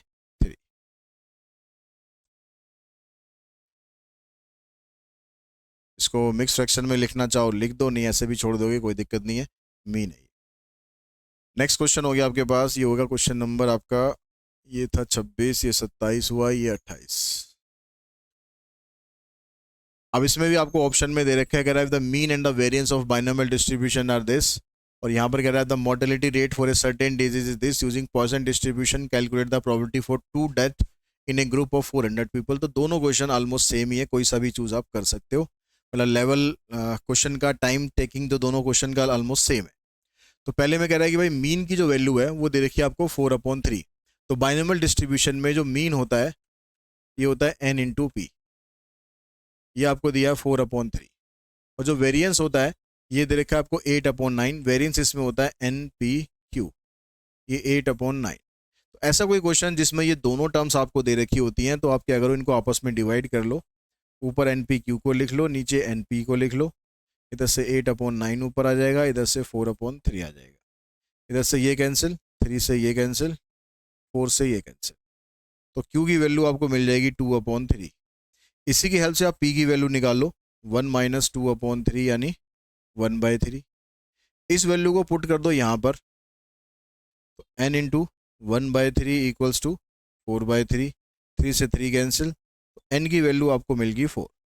अब आपसे कहता है कि find P X equals to 1, तो पी एक्स इक्वल्स टू 1 अगर आपको निकालना है, इसका मतलब आपको 4c1 और p कितना है 1/3, इसकी पावर 1 और 2/3 की पावर 4, 4 माइनस 1 3, तो 4c1 को सॉल्व करोगे 4 आ जाएगा, ये 1/3 आ गया, ये 8/27 आ गया, तो आंसर आ जाएगा 32/81।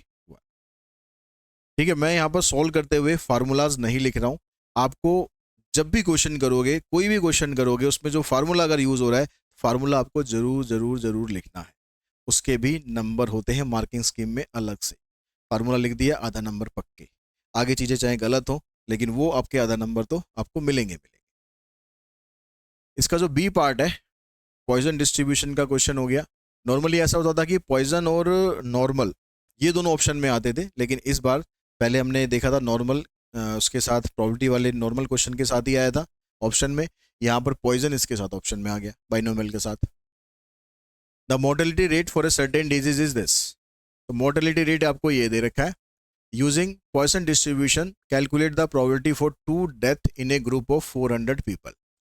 तो अब यहाँ पर आप पहले निकालोगे लेमडा, लेमडा की वैल्यू होती है n इंटू में पी, n कितना है 400, p कितना है, मोर्टेलिटी रेट कितना है 0.007, तो हो जाएगा 7 चौक 28, तो यहाँ पर आ जाएगा डेसिमल इधर 2.8, तो लेमडा आपका 2.8 आएगा, और यहाँ पर e की पावर में भी वैल्यू दे रखी होती है, तो उससे आपको आइडिया लग जाएगा कि लेमडा आपका सही है या नहीं है। अब अगर आपको निकालना है प्रोबेबिलिटी फॉर 2 डेथ, यानी probability of x equals to 2 निकालना है, e की पावर लेमडा, लेमडा की power r divided by r factorial, ऐसे जहां भी जो फार्मूला लग रहा है ना वो फार्मूला लिखना। तो probability of x equals to 2 आपको निकालना है, e की पावर माइनस 2.8, 2.8 की power 2 and divided by 2 factorial. तो e की पावर माइनस 2.8 की वैल्यू है 0.0608, ये 2.8 का स्क्वायर हो गया डिवाइडेड बाय 2 फैक्टोरियल का मतलब हो गया 2, तो 2 से आप इसको काट लो 0.03 304। यहाँ पर 2.8 है, 2.8 2.8, इसका जो स्कोर होता है 28 का वो होता है 784, तो हो जाएगा 7.84, और 7.84 को आपको मल्टीप्लाई कर देना है 0.0304 से। 4 चौक 16, 4 अट्ठे 32 और 1 33, 4 सत्ते 28 और 3 31। जीरो है तो 2 प्लेस छोड़ दो, 3 चौक 12, 3 अट्ठे 24 25, और 3 सत्ते 21 और 2 23। 6 3 3 5 3 8 3 2। डेसिमल आ जाएगा 5 प्लेस के बाद, 1 2 3 4 5, तो 2.3, 2 तो नहीं आएगा, 2.3 तो नहीं आना चाहिए। डेसिमल यहाँ पर 4 प्लेस के बाद था, 4 ये 2 ये 6, 6 प्लेस हो गए, तो यहाँ डेसिमल आएगा, तो आंसर बनेगा 0.238336। ठीक है, जब आप मल्टीप्लाई करोगे तो ये पूरी वैल्यू तो आपके पास आएगी आएगी, तो इसको राउंड ऑफ करने की जरूरत नहीं है, यही आपका आंसर हो जाएगा। उसके बाद चलते हैं क्वेश्चन नंबर 29 पर, और 29 में एलपीपी का क्वेश्चन आ गया। कहता है कि there are two types of fertiliser F1 and F2। F1 consist 10% nitrogen and 6% phosphoric acid. F2 consist 5% nitrogen and 10% phosphoric acid. After testing the soil condition, a farmer find that he need at least 14 kg of nitrogen and 14 kg of phosphoric acid for his crop. F1 cost rupees this, F2 cost rupees this. How much of each type of fertilizer should be used to so that the cost is minimum? तो ये कह रहा है कि भाई fertiliser को वो किस तरह से यूज करे कि उसकी जो कॉस्ट है वो मिनिमम आए। तो फॉर्मुलेट LPP, यानी यहाँ पर सिर्फ फॉर्मुलेट करना है, आपको सॉल्व नहीं करना है। तो यहाँ पर अब आपके पास दो चीजें हैं, एक फर्टिलाइजर F1 है और एक फर्टिलाइजर F2 है। तो हम मान लेते हैं कि भाई फर्टिलाइजर F1 ये x kg है, और फर्टिलाइजर F2 ये y kg है। तो पहले वाले केस में जब F1 है उसके अंदर 10% नाइट्रोजन की जरूरत है, तो पहले नाइट्रोजन नाइट्रोजन वालों को पकड़ो। भाई F1 के अंदर 10% नाइट्रोजन है, यानी 10/100x हो गया, प्लस दूसरे वाले में नाइट्रोजन कितना चाहिए 5%, तो आ जाएगा 5/100y। और नाइट्रोजन की जो टोटल क्वांटिटी है कम से कम 14 kg होनी चाहिए, यानी ग्रेटर देन और इक्वल्स टू, एटलीस्ट के लिए ये सिंबल होगा। 14 kg का मतलब हो जाएगा 14,000 ग्राम, क्योंकि ये भी ग्राम है ये भी ग्राम है, तो इसको भी आपको ग्राम में ही रखना है। अब यहाँ से जो 1 मिनट 14 kg है, यहाँ पर कुछ ग्राम व्राम नहीं, ग्राम नहीं दे रखा आपको, किलोग्राम ही दे रखा है, ये तो परसेंटेज में ही है, तो उसको 14 ही रखो। फिर यहाँ पर 100 इधर ले जाओ, तो हो जाएगा 10x 5y, हो जाएगा 1400, 5 से कॉमन निकाल दो, हो जाएगा 5 दूनी 10, 5 अट्ठे 40। ये आ गया पहला कंस्ट्रेंट। दूसरा कंस्ट्रेंट है, उसमें कहता है कि आपको फॉस्फोरिक एसिड कितना है, पहले वाले में 6% है, यानी 6/100, दूसरे वाले में 10% है, यानी 10/100, और टोटल क्वांटिटी यहाँ भी 14 ही चाहिए से, तो यहाँ हो जाएगा 6x प्लस में 10 क्या लिख दिया, बोल कुछ रहा हूँ, लिख कुछ रहा हूँ, 10/100, तो 6x और 10y इक्वल्स टू 1400, 2 कॉमन निकाल दो,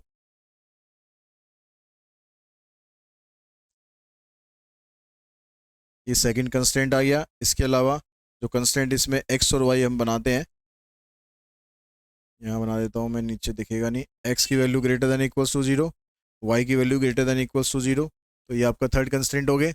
उसके बाद z बनाओ, z को हमें करना है मिनिमाइज, तो यहाँ लिख देंगे minimise z equals to, food F1 पड़ रहा है हमें 6 रुपये का, दूसरा पड़ रहा है 5 रुपये का, यानी 6x प्लस में 5y, ये इसका आंसर आ जाएगा। अब इसके जो ऑप्शन है, ऑप्शन में दे रखा था आपको ये क्वेश्चन सॉल्व करने के लिए, तो इसके लिए पहले ग्राफ बनाना पड़ेगा।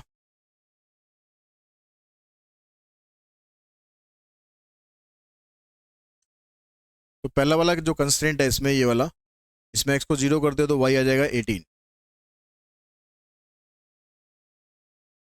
और y को 0 करते हैं तो x आ जाएगा 9। तो इसकी लाइन ड्रॉ करेंगे, दूसरे में x को 0 पुट कर दें तो y आएगा 17, और y को 0 पुट करते हैं तो x आ जाएगा 34/3। 34/3 का मतलब 11 पॉइंट समथिंग।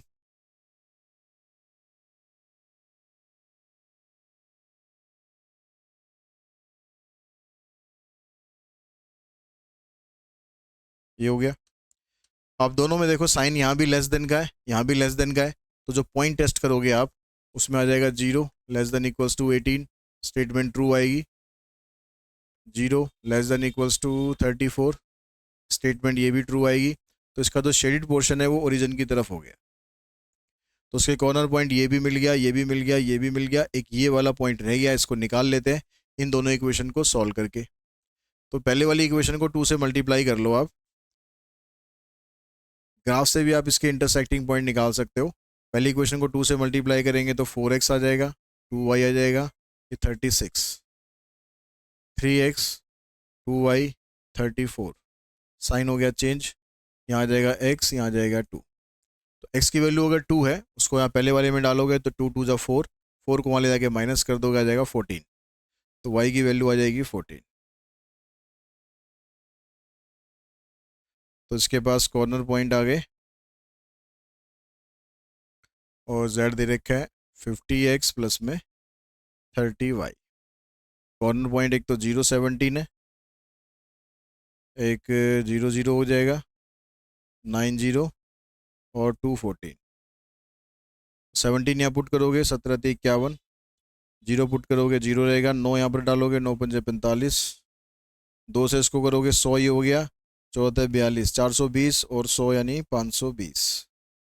तो मिनिमम कॉस्ट बोल रहा है वो, मिनिमम कॉस्ट यहाँ पर आएगी। तो जब आप F1 लोगे 9 kg तो उसकी जो कॉस्ट है वो आपको मिनिमम पड़ने वाली है।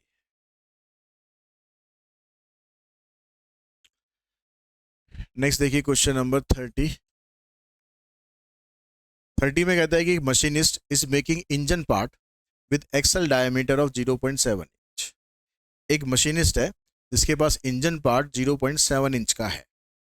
A random sample of 10 parts shows mean diameter 0.742 inch with a standard deviation of 0.04 inch. हमने क्या क्या करा, उसमें से हमने 10 का सैंपल चूज करा जिसका मीन हमें मिल गया 0.742 और स्टैंडर्ड डेविएशन इसका आ गया 0.04। इससे डिनोट कर लो या इससे कर लो, जैसे मर्जी कर लो। अब कह रहा on the basis of this sample would you say that the work is inferior. तो जो मशीन थी वो पहले ये डायमीटर का सैंपल बना रही थी। अगर मशीन हमारी इन्फीरियर है, मतलब सही काम नहीं कर रही है, तो इसका मतलब है कि वो ये डायमेंशन का नहीं बनाएगी। मतलब इससे कम हो सकता है, इससे ज़्यादा हो सकता है। तो इसके अंदर जो नल और ऑल्टरनेट हाइपोथेसिस है ये क्या बन जाएगा, ऑल्टरनेट हाइपोथेसिस में बन जाएगा कि वो इसके बराबर नहीं बना रही है, और नल में आ जाएगा कि हाँ भाई इसी के बराबर बना रही है। अब हमें चेक करना है कि जो मशीन है वो हमारी इन्फीरियर है या नहीं, मतलब सही काम कर रही है कि नहीं कर रही है। तो कंपेयर्ड मीन आपके पास ये है, जो एक्चुअल में जो पॉपुलेशन थी उसका डाटा, उसका मीन ये है। अब यहाँ पर जो टी फार्मूला है ये हम लगाएंगे x minus compared mean divided by s by root n minus 1। अब ये फार्मूला क्वेश्चन जो n-1 का था, लेकिन सीबीएसई ने क्या करा कि भाई अगर आप n भी लगाकर सॉल्व कर रहे हो तो नंबर आपको हम दे देंगे। तो आप भी खामखा की टेंशन में मत पड़ना कि n लगाए या n-1 लगाए, ठीक है, जो मर्जी लगा देना। अगर वैल्यू देखना कि भाई n की वैल्यू जैसे आपके पास 10 है तो उसमें से 1 माइनस करेंगे 9 बनेगा, 9 का स्क्वायर रूट पूरा पूरा हो जाएगा, कैलकुलेशन सिंपल हो जाएगी। इस तरह की अप्रोच को यूज कर लेना। तो जहां आपको लगे कि n से ठीक है n से कर देना, जहां लगे n-1 उससे कर देना। तो सीबीएसई इतने पचड़े में नहीं पड़ रही है तो हम क्यों टेंशन इतनी लें, ठीक है, हमें तो नंबर से मतलब है। तो ये आ जाएगा 0.742 में से माइनस कर दो 0.7 डिवाइडेड बाय 0.04, यहाँ आ जाएगा 10-1। इसमें से इसको माइनस करेंगे तो आ जाएगा 0.042, यहाँ 0.04 और ये आ जाएगा √9। तो यहाँ पर आप डेसिमल हटाओगे, ठीक है, यहाँ पर जैसे मैं डेसिमल के बाद यहाँ 0 लगा दूँ तो 3 प्लेस ही हो गए, 3 प्लेस ही हो गए, तो मतलब 42 अपॉन में 40 हो गया ये, और √9 का आ जाएगा आपके पास 3। तो ये आ जाएगा इसको 2 से डिवाइड कर दो, 21 तिये 63 अपॉन में 20 आ जाएगा, 20 तिये 60, 3 बचेगा, फिर 20 एकम 20, फिर 20 पंजे 100, ये आ जाएगा 3.15। अभी जो कैलकुलेटेड वैल्यू है टेबुलेटेड वैल्यू से कम है या ज़्यादा है वो देखो। तो यहाँ पर वैल्यू दे रखी है आपको 2.262।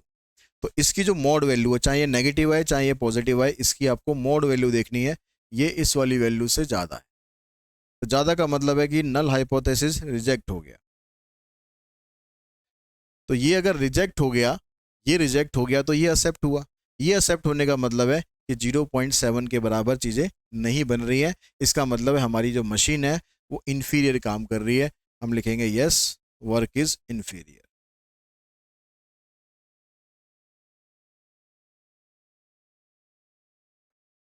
ये इसका आंसर आ जाएगा जी। उसके बाद क्वेश्चन नंबर 33। 33 में कहता है कि calculate EMI under flat rate system for a loan of 5 lakh with this interest and for 5 year. तो जब फ्लैट रेट मेथड से आप करते हैं तो सबसे पहला काम होता है कि आप इंटरेस्ट कैलकुलेट कर लें। इंटरेस्ट के लिए क्या आएगा, P R T divided by 100। तो प्रिंसिपल हमारे पास 5 लाख, रेट ऑफ रिटर्न है 7.5% और टाइम है 5 साल। ठीक है, यहाँ जो डेसिमल है ये हटा दो, जीरो इधर आ जाएगा, 3 जीरो ये कर दो। अब इसको सॉल्व करो, 5 को 5 से करेंगे 25 आ जाएगा, 25 पंजे 125 बचे 12, 25 सत्ते 175 और 12 187, यानी 187 और 2 जीरो ये आ गई। तो ये हो जाएगा 1,87,500, इतना जा रहा है हमारा इंटरेस्ट। तो ईएमआई कितनी बनती है, ईएमआई निकालने के लिए प्रिंसिपल में इंटरेस्ट को ऐड कर देते हैं और नीचे टोटल नंबर ऑफ मंथ्स लिखना है आपको। प्रिंसिपल कितना, 5 लाख, इंटरेस्ट कितना आया 1,87,500। ईएमआई कितनी बनेगी 5 साल के हिसाब से, 5 इंटू में 12, तो इसको सॉल्व करेंगे आ जाएगा 5 और 1 6,87,500 डिवाइडेड बाय 12 पंजे 60। इससे ये कैंसिल, 2 से और काट दो, 2 तिये 6, 2 चौक 8, 2 तिये 6, 2 सत्ते 14, 2 पंजे 10। 3 से देखो ये कटेगा नहीं पूरा पूरा, तो ये आ जाएगा 3 एकम 3, 3 एकम 3, 3 चौक 12, एक बचेगा, 3 पंजे 15, 2 बचेंगे, 3 अट्ठे 24। ये हमारी ईएमआई आ जाएगी इन टर्म ऑफ रुपीज़। पीछे जो एलपीपी वाला क्वेश्चन था उसमें शायद मैक्सिमाइज, यहाँ पर मैक्सिमाइज पूछी थी वैल्यू, मैंने ये देख ली थी। तो यहाँ पर मिनिमम नहीं पूछी आपसे, यहाँ पर आपसे मैक्सिमम वैल्यू पूछी गई है, तो ये हमारी मैक्सिमम वैल्यू आएगी। ठीक है, उसके बाद चलते हैं हम सेक्शन डी पर। क्वेश्चन नंबर हो गया हमारा 34। 34 कैसे हो जाएगा, 30 के बाद ये 31 है और ये 32 है। तो यहाँ पर कह रहा है कि आपको मैट्रिक्स दे रखी है, उसका इन्वर्स फाइंड करना है। तो सबसे पहला काम, उसको बाद में हम देखेंगे, पहले इन्वर्स इसका फाइंड करते हैं। अब इन्वर्स फाइंड करने के लिए सबसे पहला काम होता है डिटरमिनेंट निकालना। 2 इंटू में -4 +4 0 हो जाएगा, फिर +3 इसको और इसको छोड़ देंगे, -6 +4 -2 +5 3 -2 1। ठीक है, सॉल्व करा हमने, ये 0 -6 +5 -1 आ गया इसका डिटरमिनेंट। -1 डिटरमिनेंट आ गया, इसका मतलब नॉट इक्वल्स टू 0 आया। तो आप पहले ये बता दो कि यहाँ पर ए इनवर्स एग्जिस्ट करता है, फिर अब उसे हम निकालेंगे। अब इसको निकालने के लिए सबसे पहले आपको चाहिए कोफैक्टर। तो कोफैक्टर के लिए जो मैंने आपको शॉर्ट तरीका बताया था वो भी यूज़ कर सकते हैं यहाँ पर। ठीक है, और डायरेक्ट हम अभी कर ही रहे हैं।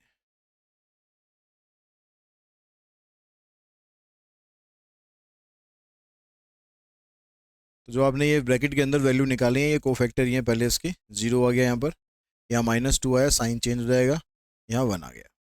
2 1 निकालते हैं, सेकंड रो फर्स्ट कॉलम, 6 -5 1 हो गया, यहाँ पर आ जाएगा -1। Second row second column, -4 -5 -9। Second row third column, 2 + 3 5, sign change हो जाएगा, -5। थर्ड रो फर्स्ट कॉलम, 12 -10 2 हो गया। थर्ड रो सेकंड कॉलम -8 और -15, तो 15 और 8 23, माइनस के 23 आएंगे, साइन चेंज हो जाएगा। थर्ड रो थर्ड कॉलम 4 + 9, ये हो जाएगा 30। इससे अब बनाओगे आप एड ज्वाइंट। इनको ट्रांसपोज करके लिख देंगे 0 2 1 -1 -9 -5 2 23 और 13, ये एड ज्वाइंट आ गया इसका। अब एड ज्वाइंट के बाद आप निकालो इसका इन्वर्स। तो इन्वर्स का फार्मूला क्या रहता है, adjoint of A divided by determinant of A. तो एड ज्वाइंट आपके पास आया था ये, डिटर्मिनेंट आया -1, 0 -1 2 2 -9 23 1 -5 13। एक मिनट,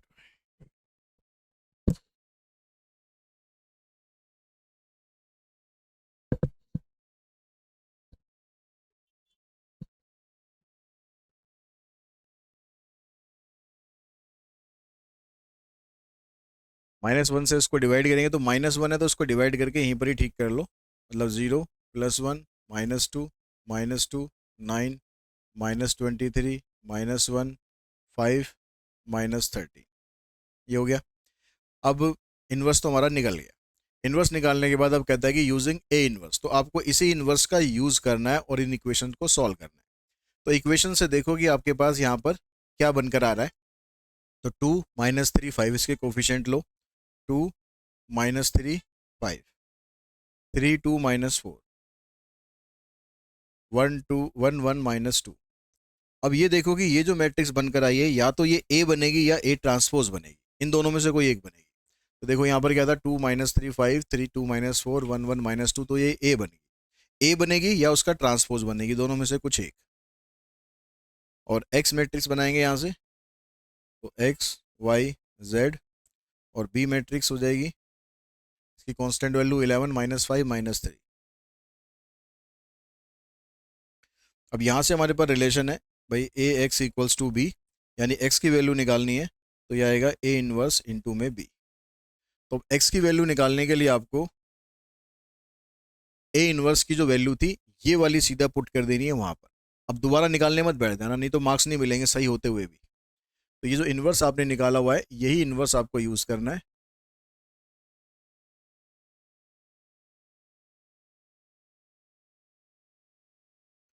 और बी आपको दे रखा है 11 -5 और -3, इसको सॉल्व करते हैं।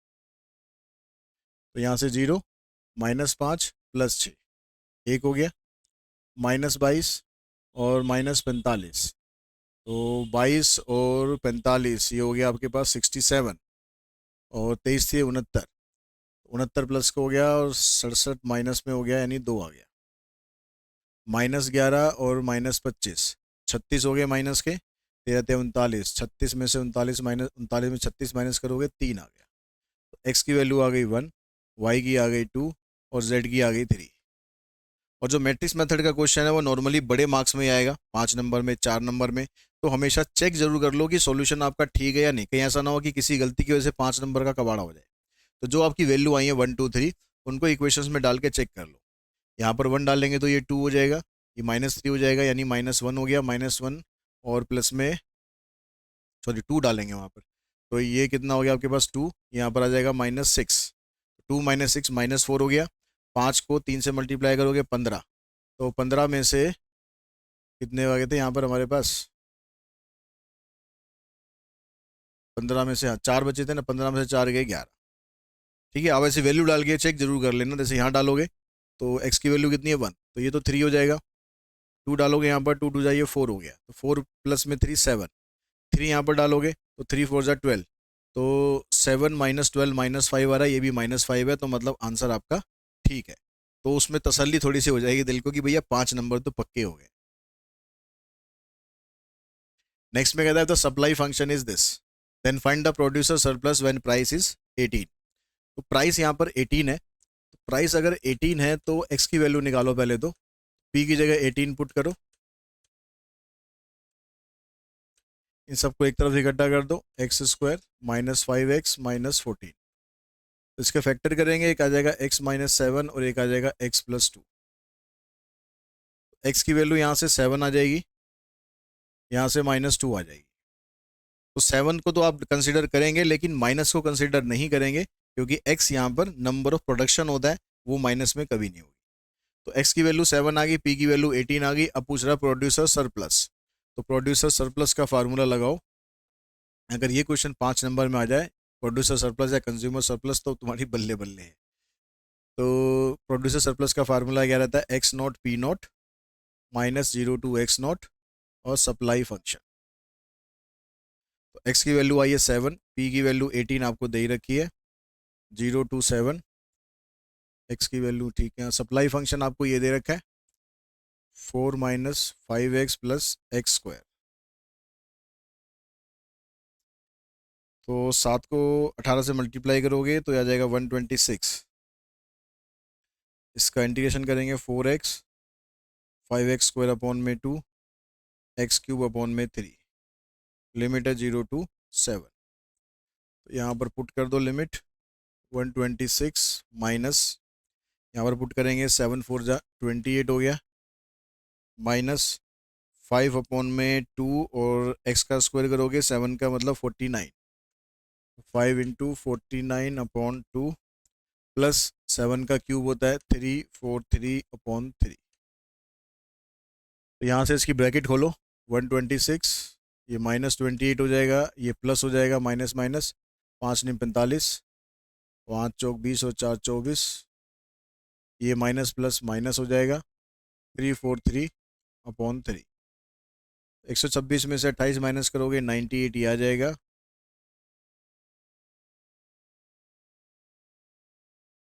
एल्शियम ले लो, 6 एल्शियम, 6 48, 6 निम 54, 4 58, 3 से करो से 3 पंजे 15, 3 चौक 12 13, 3 दूनी 6 और 1 7, 2 से करो, इन दोनों को ऐड कर लो, 8 5 13, 8 3 11 और 1 12, 7 5 12 और 1 13। इसमें से माइनस कर दो 6 8 6 को, 13 में से 6 गए 7, 11 में से 8 गए 3 और बचे 12 में से 6 गए 6। 637 डिवाइडेड बाई 6, तो 6 कम 6 0, 6 6 36, 1 बचेगा, तो 6 कम 6 4 बचेंगे, 6 सत्ते लगभग राउंड ऑफ करके ये वैल्यू आ जाएगी, ठीक है। तो ये हो गया क्वेश्चन नंबर हमारा 33, ये 33 है। फिर 34 पे चलते हैं। 34 में अब ऑप्शन आपके पास है, पहला क्वेश्चन कह रहा है 4 ईयर मूविंग एवरेज, दूसरा कह रहा है ट्रेंड लाइन मतलब मेथड ऑफ लीस्ट स्क्वायर। अब मेथड ऑफ लीस्ट स्क्वायर में 1 2 3 4 5 6 है यहाँ पर भी, लेकिन यहाँ पर 11 12 13 14 15 16, तो ऑलमोस्ट ऑलमोस्ट क्वेश्चन का लेवल सेम सही है, किसी से भी कर लो, कोई ऐसा नहीं कि क्वेश्चन छोटा पड़ेगा आपको। तो पहले हम ये वाला करते हैं, चलो 4 ईयर मूविंग एवरेज का। इसमें 2001 2 3 4 5 6 7 8 9 और 10, ठीक है। तो ये 10 तक का डाटा आपको दे रखा है। अब इसमें यहाँ पर मेरे पास स्पेस नहीं है, लेकिन अगर यहाँ पर 4 ईयर या 6 ईयर के हिसाब से आता है तो गैप छोड़ छोड़ के, लाइन छोड़ छोड़ के डाटा को लिखना, ठीक है। अब यहाँ पर इनकी जो वैल्यू है इंडेक्स नंबर यानी जो वाई है लिख लेते हैं हम, कितना 2450, 1470, 2150, 1800, 1210, 1950, 2300, 2500, 2480 और 2680, ये डाटा दिया हुआ है। अब क्योंकि 4 साल का साइकिल यहाँ पर है, तो 4 वैल्यूज़ को आपको ऐड करना है और आपको 4 ईयर मूविंग टोटल निकालना है।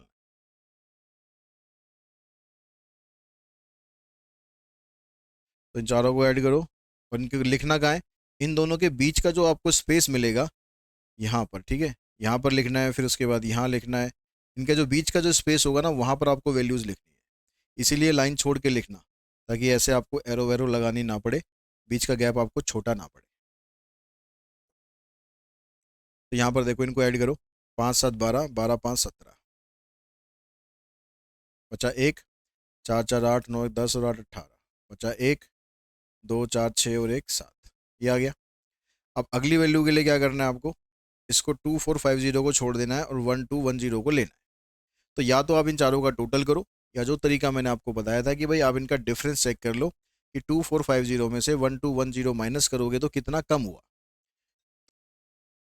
तो इन दोनों का डिफरेंस निकाल लेते हैं। 2450 में से 1210 को माइनस करो, देखो 0, 5 में से एक गए 4, और 4 में से 2 गए 2 और 1, तो 1240 हमारा कम हो गया। इन सब का टोटल करने की बजाय आप 1240 इसमें से माइनस कर दो, तो हो जाएगा 0, 7 में से 4 गए 3, 8 में से 2 गए 6, 7 में से एक गए 6। अब आपने 1470 को छोड़कर आपने लेना है 1950 को।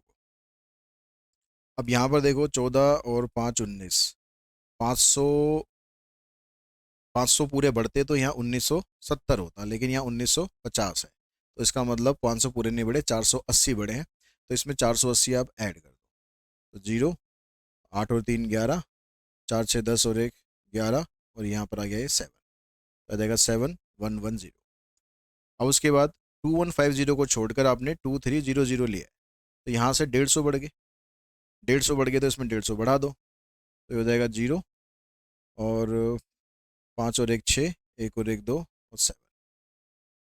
फिर उसके बाद आपने 1800 छोड़ के 2500 लिया, तो 1800 छोड़ के 2500 लिया, सीधा 700 बढ़ गए, सीधा इसमें 700 बढ़ा दो, 700 बढ़ाओगे तो ये आ जाएगा 7960।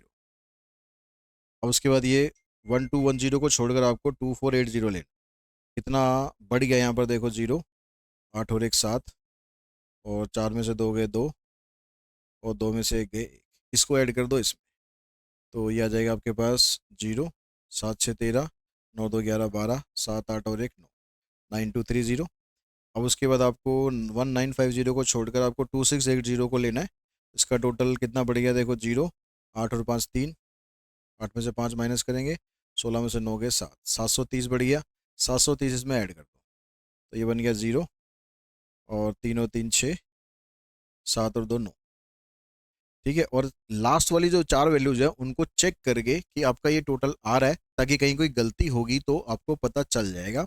लास्ट की चार को चेक कर लो, देखो 8 और 8 16, ये आ गया, 5 3 8 4 12 6 18 और 1 19, एक आ गया, 8 और 1 9। तो लास्ट वाला टोटल भी अगर हमारा ठीक है तो बीच में कहीं कोई मिस्टेक नहीं हुई है। उसके बाद आपको निकालना होगा यहाँ पर 4 year moving total, 4 year moving total, total तो निकल गया, 4 ईयर मूविंग एवरेज। अब निकालो आप एवरेज, तो एवरेज के लिए इन सबको 4 से डिवाइड कर देना है। अब 4 से अगर आप इसको डिवाइड करोगे तो 19 चौक 76, 2 बचेंगे, 4 6 24, 3 बचेंगे, 4 सत्ते 28, और 4 पंजे 20, 1967.5। उसके बाद इसको 4 से करोगे तो 16 चौक 64, 2 बचेंगे, 4 पंजे 20, 3 बच गए, 4 सत्ते 28, 4 पंजे 20। इसको करोगे तो आ जाएगा 17 चौक 68, तो 71 में से 68 गए, बचे 3, 31 हो गया। अब 4 सत्ते 28, फिर 3 बचेंगे, 4 सत्ते 28, 4 पंजे 20। इसको करोगे तो 18 चौक 72, और 4 एकम 4, 15 चौक 60। इसको करेंगे तो 19 चौक 76, बचे हमारे पास 3, 4 निम 36। इसको करेंगे तो आ जाएगा 23 चौक 92, और 4 सत्ते 28, 0, 4 सत्ते 28, 4 पंजे 20। इसको करोगे तो आ जाएगा 24 चौक 96, बच्चे 3, 4 निम 36 और 0। ठीक है, ये इसकी वैल्यू आ जाएंगी। अब उसके बाद आपको निकालना होता है 4 ईयर, 4 ईयर का तो निकल गया। अब जब इवन वाला जो क्वेश्चन होगा उसमें आपको निकालना पड़ेगा सेंट्रल मूविंग टोटल और फिर central moving average. Central moving total. ये आपको कहाँ लिखना होगा, इन दोनों के बीच में हमने ये लिखा था, ठीक है, ये दो वैल्यू आई हैं, तो इन दोनों के बीच में मतलब ये वाले जो नंबर आएगा ना, ये वाला, इसके सामने वाली लाइन में आपको यहाँ पर ये लिखना है। तो इन दोनों का टोटल करो, 5 5 10, 7 7 14 15, और 6 5 11 और 1 12, 9 6 15 और 1 16, 2 और 1 3, ये हो गया। अब इन दोनों का टोटल करो, 5 5 10 और 7 7 14 और 1 15, 7 5 12 और 1 13, 7 6 13 और 1 14 और 3, ठीक है, ये इन दोनों का टोटल आ गया। अब इन दोनों का टोटल करो, तो 0.5 इससे कैसे आ जाएगा, 7 5 12, 7 8 9, 8 7 15 और 3। फिर इन दोनों का टोटल करते हैं, 5 9 और 1 10, और 9 9 18, 2 और 1 3। अब इन दोनों का टोटल करोगे तो 0.5, 7 9, 9 और 3 12, 2 3 4। इन दोनों का टोटल 0.5, 7 9, 4 3 7, 2 और 2 4। तो ये आ जाएगा इसका। अब सेंट्रल मूविंग एवरेज निकालनी है लास्ट वाले कॉलम में, सेंट्रल मूविंग एवरेज। तो इसके लिए इन सबको 2 से डिवाइड कर देना है, तो ये हो जाएगा 18 दूनी 36, 12 दूनी 24.5, 17 दूनी 34, 17 दूनी 34 और 5, 17 दूनी 34, 2 नीम 18, 2 6 12, 2 दूनी 4, इसको करोगे 19 दूनी 38, 0, 2 दूनी 4, 2 पंजे 10, 21 दूनी 42, 2 चौक 8, 2 अट्ठे 16, 2 सत्ते 14 और 15।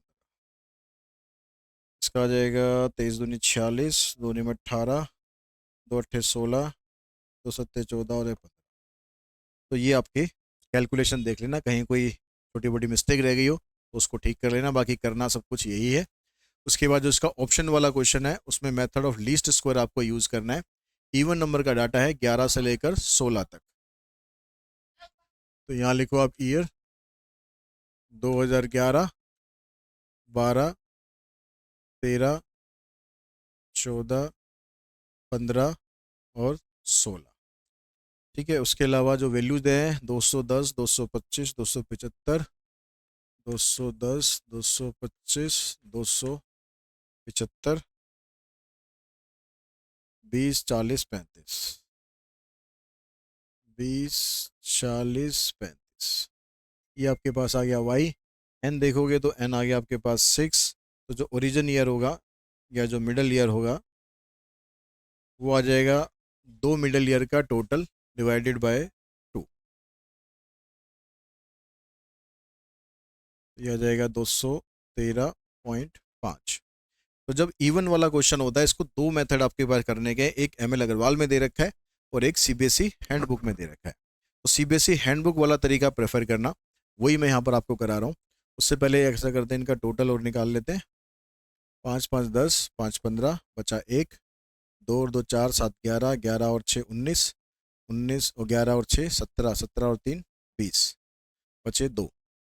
तो 2 4 6 8 10 12 और 14, आ जाएगा 1405, ठीक है। टोटलिंग वोटलिंग का कहीं कुछ अगर मिस्टेक हो तो उसको ठीक कर लेना, उसके लिए कमेंट बॉक्स में कमेंट मत करना भाई। अब यहाँ पर उसके बाद निकालना है हमें एक्स। अब एक्स के लिए कैसे निकालते हैं, जो टाइम दे रखे हैं हमें उसमें से जो ओरिजिन ईयर है आपका वो माइनस करना है और इसको 0.5 से डिवाइड करना है। ये सिर्फ उस केसेस में करना है जहाँ पर आपको डाटा इवन नंबर में होगा, ठीक है। आपको n 4 दे रखा हो, 6 दे रखा हो, 8 दे रखा हो, 10 दे रखा हो, उस केसेस में 0.5 से डिवाइड करना है। अदरवाइज ti माइनस जो भी आपका ओरिजिन ईयर आएगा वो लिख देना है। तो अब क्या करेंगे, यहाँ पर इसमें से अगर मैं इसी को माइनस करूंगा तो -0.5 आएगा और उसको डिवाइड करूंगा इससे तो -1 आ जाएगा। ऐसे ऊपर -3 आएगा, यहाँ -5 आएगा, इधर 1 आएगा, 3 आएगा, 5 आएगा। इसका टोटल करेंगे तो ये 0 हो गया। उसके बाद हमें कॉलम चाहिए होता है एक्स स्क्वायर और फिर एक्स वाई। तो एक्स स्क्वायर आ गया यहाँ पर 25, 9 1 1 9 25, 25 ये 10 ये 35 और 35 70, ये हो गया sigma x square. X y करोगे इसको इससे मल्टीप्लाई, 21 पंजे 105 माइनस में 3 पंजे 15, 3 दूनी 6 7 और 3 दूनी 6, ये भी माइनस में, -275, 220, 0, 3 चौक 12, 3 दूनी 6 और 1 7, 5 पंजे 25, 5 ते 15 और 2 17, 5 दूनी 10 और 1 11। अब हमें इसका टोटल चाहिए सिग्मा एक्स वाई का। तो जो माइनस वाली वैल्यूज है उनको एक तरफ ऐड कर लो, 5 और 5 10, 7 7 14, 5 19 और 1 20, बचे 2, 6 और 2 8, 8 और 2 10, 1 और 1 2, 2000 तो हो गया आपका माइनस में। प्लस में क्या आएगा, 5, 7 और 4 11, 7 2 10, 11 2, तो ये आएगा 115। इसका टोटल आ गया आपका 115। अब आपके पास पहले निकालो ए की वैल्यू। ए की वैल्यू आती है सिग्मा वाई अपॉन में एन, जब एक्स 0 के बराबर होता है। तो 1405 डिवाइडेड बाई 6, 6 दूनी 12, 2 बचेंगे, 6 ती 18, 2 बचेंगे, 6 चौक 24, फिर यहाँ पर बचेगा आपके पास 1, तो 6 कम 6, 6 सत्ते राउंड ऑफ करके ये आ गया। ठीक है, बी की वैल्यू निकाल लो। बी की वैल्यू होती है sigma x y upon sigma x square, 115 बटे में 70। 5 से इसे डिवाइड कर लो पहले, 5 दूनी 10, 5 तीन 15, 14 पंजे 70, 14 से इसको डिवाइड करो, 14 एकम 14, 13 में से 4 गए 7, तो 70 हो गया, 14 पंजे 70। तो बी की वैल्यू आ जाएगी 1.5। 14 चेक कर लें एक बार, दोनों को एक बार चेक कर लेते हैं। 1405 डिवाइडेड बाय 6, 234.17, ठीक है। वो तो 23 डिवाइडेड बाय 14, 1.64 आ रहा है। ये हमारा बी आ गया। तो ए और बी दोनों आ गए आपके पास, तो ट्रेंड लाइन आएगी ये होती है ए प्लस में बी एक्स। तो ए की वैल्यू है 234.17, 1.64। अब क्वेश्चन में देखो कि आपसे सिर्फ इतना पूछा गया या ट्रेंड वैल्यू भी पूछी गई है। तो अगर fit a straight line ten by the method of least square for the following data, मतलब इतना ही पूछा गया है, ट्रेंड वैल्यू नहीं पूछी गई है अलग से, तो वो निकालने की जरूरत नहीं।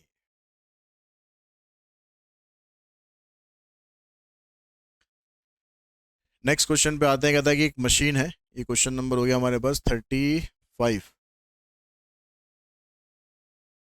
35 क्वेश्चन में कहता है कि एक machine cost ₹1,00,000 and it's effective life is estimated to be 12 year. एक मशीन हमारे पास है 1,00,000 की और उसकी जो इफेक्टिव लाइफ है 12 साल है। A sinking fund is created for replacing the machine by a new model at the end of its lifetime when its scrap value realizes sum of 5,000 only। तो अब उसने कहा कि भाई हम 12 साल के बाद इस मशीन को बदलना चाहते हैं, लेकिन इस मशीन की जो स्क्रैप वैल्यू हमें मिलेगी 12 साल के बाद वो 5,000 रुपये है। तो find what amount should be set aside at the end of each year out of the profit for the sinking fund if it accumulate at 5% effective. तो यहाँ पर इस क्वेश्चन में नॉर्मली इस तरह का जब क्वेश्चन आता है कि भैया हमारे पास जो मशीन है उसकी लाइफ इतनी है, हमें नई मशीन खरीदनी है, तो उसमें यह भी दिया होता है कि भाई नई मशीन की कॉस्ट अब बढ़कर इतनी हो गई है। लेकिन यहाँ पर आपको ऐसा कुछ नहीं दिया हुआ है, तो फिर हम यही मान के चलेंगे कि जो मशीन की कॉस्ट है अभी भी इतनी है और अब से 12 साल के बाद भी इतनी ही रहेगी। तो जो अमाउंट है हमारा वो रहेगा इसमें 1,00,000। ठीक है, ये हमें इकट्ठा करना है, लेकिन इसमें से जो हम पुरानी मशीन को बेच रहे हैं उसकी स्क्रैप वैल्यू माइनस कर देंगे 5,000, यानी ये रह जाएगा 95,000। इतना हमें इकट्ठा करना है। अब इसको एक्यूमुलेट करने के लिए आपके पास आई कितना है, 5% है। 5% मतलब 0.05। टाइम कितना है, 12 साल तक हमें मशीन चलानी है, तो 12 से हम इसको डिवाइड करते हैं। और एन की वैल्यू आपके पास 12 हो गई। अब आप यहाँ पर सिंकिंग फंड का फार्मूला यूज कर दो।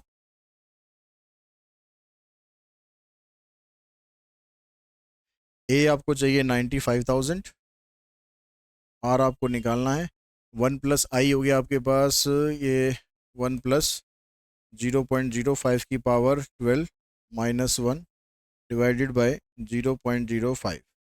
5 से इसको मल्टीप्लाई कर दो, 5 पंजे 25, 5 ने 45 और 2 47, एक जीरो ले लो क्योंकि यहाँ 2 प्लेस के बाद डेसिमल है। इसकी वैल्यू आपको दे रखी है 1.7958 है, तो मैं इसको 1.8 ले लेता हूँ। इस बार का जो सैम्पल पेपर है उसमें सीबीएसई ने 2 डेसिमल प्लेस या 1 डेसिमल प्लेस तक की वैल्यूज दी हुई है, तो इसको मैं 1 डेसिमल प्लेस से ही सॉल्व कर रहा हूँ, क्योंकि 1.7958 है, तो ऑलमोस्ट ऑलमोस्ट 8 के क्लोज है। तो 1.8 ले लो -1, इसमें इसको माइनस करोगे ये आ जाएगा 0.8। तो आर की वैल्यू अगर आपको निकालनी है तो आ जाएगा 4750 को 0 डिवाइड करना है 0.8 से, इसका डेसिमल आप हटा दो, ये आ गया। 8 से इसको डिवाइड करो, 8 पंजे 40, बचेंगे 7, 8 निम 72, बचेंगे 3, तो 30 हो गया। 30 हो गया तो 8 3 24, बचेंगे 6, जीरो लगा के 60 हो जाएगा, 8 7 56 और 8 पंजे 40, तो 5,937 रुपये 5 पैसे, ये इसमें सिंकिंग फंड का अमाउंट आपको डालना है।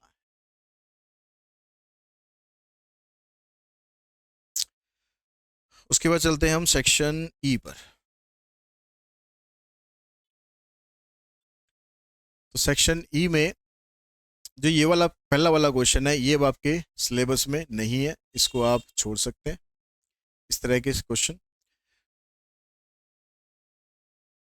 तो क्योंकि जो क्वेश्चन आपको दे रखे हैं मैक्सिमम मिनिमा के, वो सीबीएसई ने इस बार मेंशन करा है, प्रॉफिट, कॉस्ट, रेवेन्यू, इस तरह के क्वेश्चन है। यहाँ पर ऐसा कुछ नहीं, यहाँ पर वॉल्यूम वगैरह के बारे में बात हो रही है, तो इसको हम छोड़ देते हैं।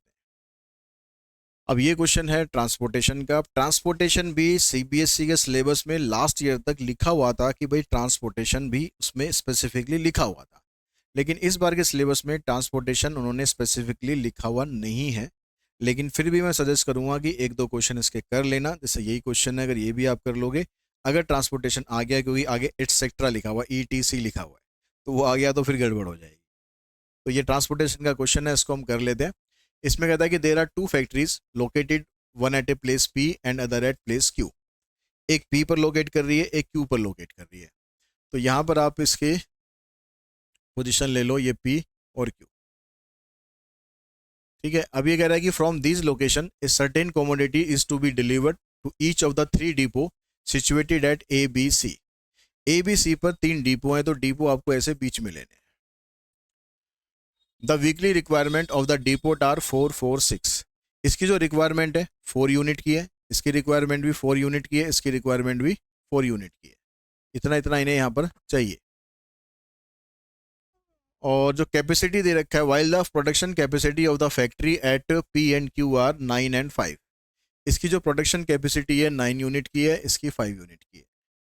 तो इन दोनों का जो टोटल है, इन तीनों के टोटल के बराबर होना चाहिए।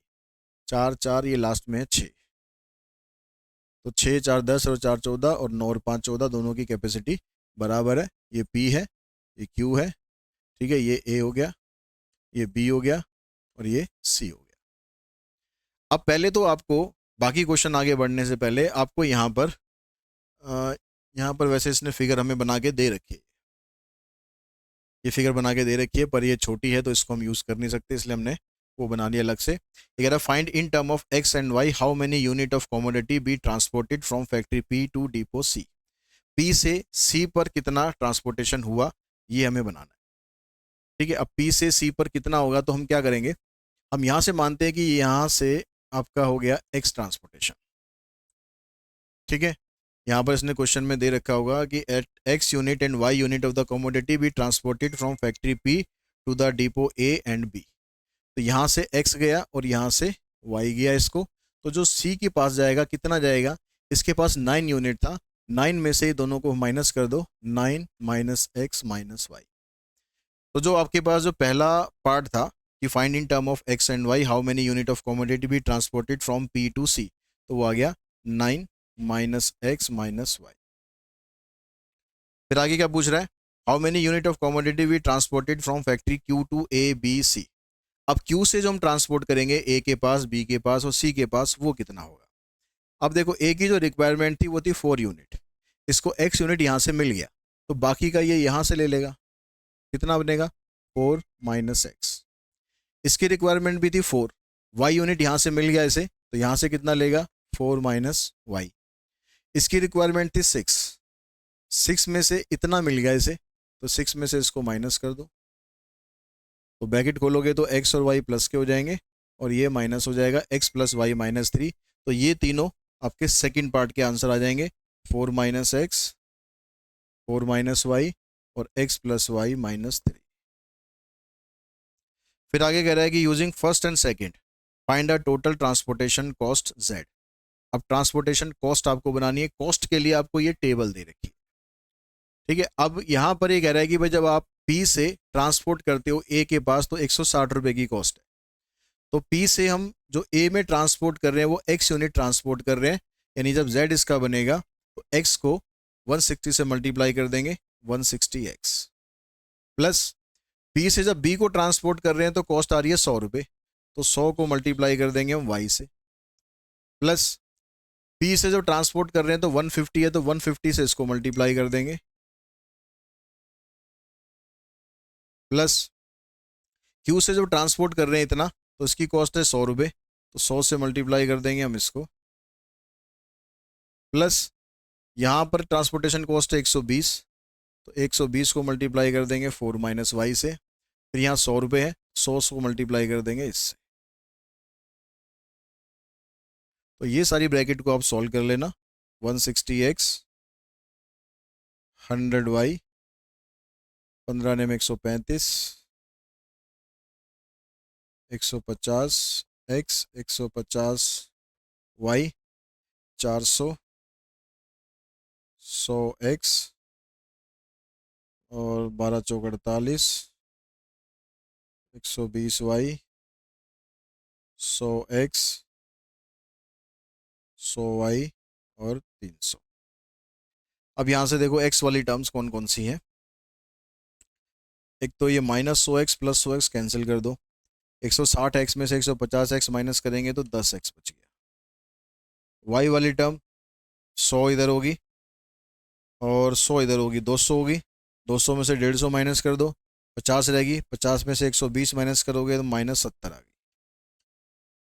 जो कांस्टेंट वाली वैल्यू है 1350 यहाँ पर है और 400, ये 400 में से 300 माइनस कर दो, 100 हो गया, 100 में 480 प्लस कर दो, 580 हो गया, 580 में इसको ऐड कर दो तो ये कितना हो जाएगा 0, 8 5 13, 5 3 8 और 1 9 और 1, ये इसका z बन गया, ये इसका हमारा इसका आंसर आ गया।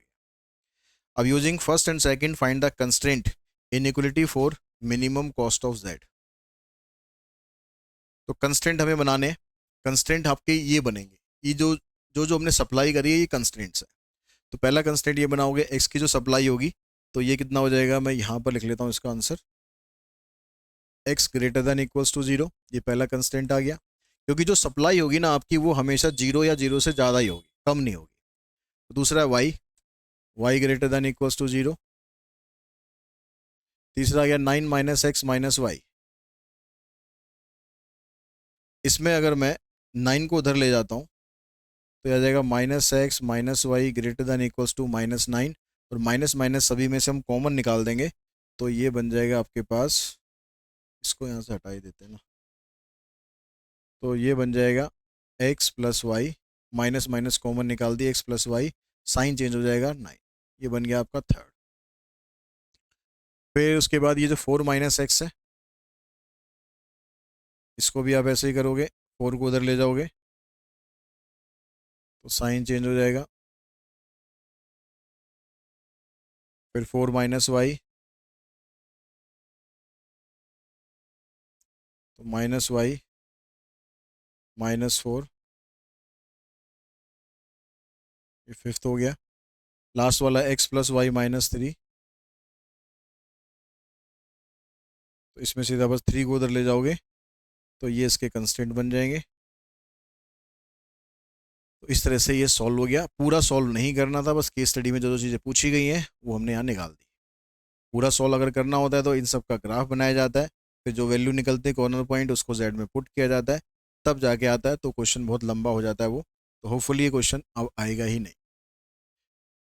उसके बाद जो लास्ट क्वेश्चन आपके पास उसमें दे रखा है कि Ramesh borrowed home loan amount of ₹7 lakh from a bank at 10% interest of at 10 ये गलत लिखा हुआ है, eight interest of 12% per annum for 30 years, for ऐसे for 30 years to be paid in monthly installment based on the above information. Answer the following question.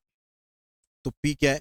पहले पहले पूछा right the formula for calculating EMI by reducing balance method. तो इसमें आपको values और दे रखी होगी, वैल्यू यहाँ पर लिखी नहीं मैंने, आपको क्वेश्चन में वैल्यू मिलेगी, उसी के हिसाब से पता चलेगा कि आपको फार्मूला कौन सा यूज करना है।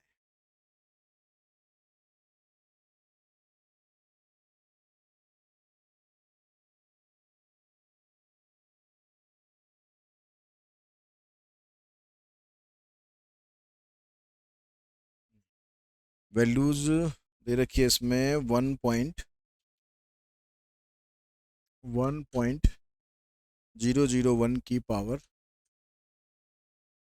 -360, इसकी जो वैल्यू है 0.027 27816, यानी इसी को आप राउंड ऑफ कर लो 28, ये वैल्यू हो गई। ठीक है, तो अगर ये वैल्यू माइनस में दे रखी है तो फार्मूला यहाँ पर कौन सा लगेगा? EMI का P इंटू आई इंटू 1 माइनस 1 प्लस आई की पावर माइनस है। सेकेंड पार्ट में कहता है कि right the value of PINN, यानी लोन कितना लिया? लोन लिया 7 लाख, इंटरेस्ट कितना हुआ? 12% के हिसाब से 12 से डिवाइड करेंगे तो 0.01, एन कितना होगा? 30 साल है, 12 से मल्टीप्लाई कर दोगे तो 360 आ गया। थर्ड पार्ट में कहता है कि EMI फाइंड करो, यानी फार्मूला लगाकर सॉल्व करो। P इंटू आई, जो फार्मूला था यहाँ पर 1 माइनस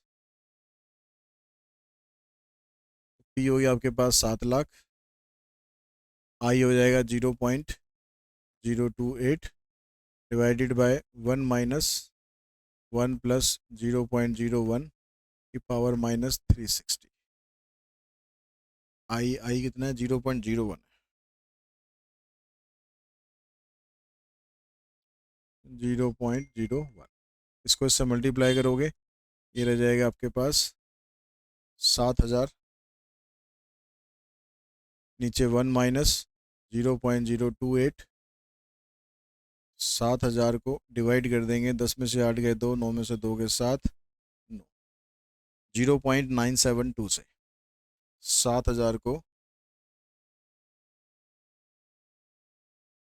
7000 को डिवाइड किया हमने 0.972, यानी आ रहा है आपके पास 7201.65, राउंड ऑफ करके इतनी हमारी EMI आ रही है।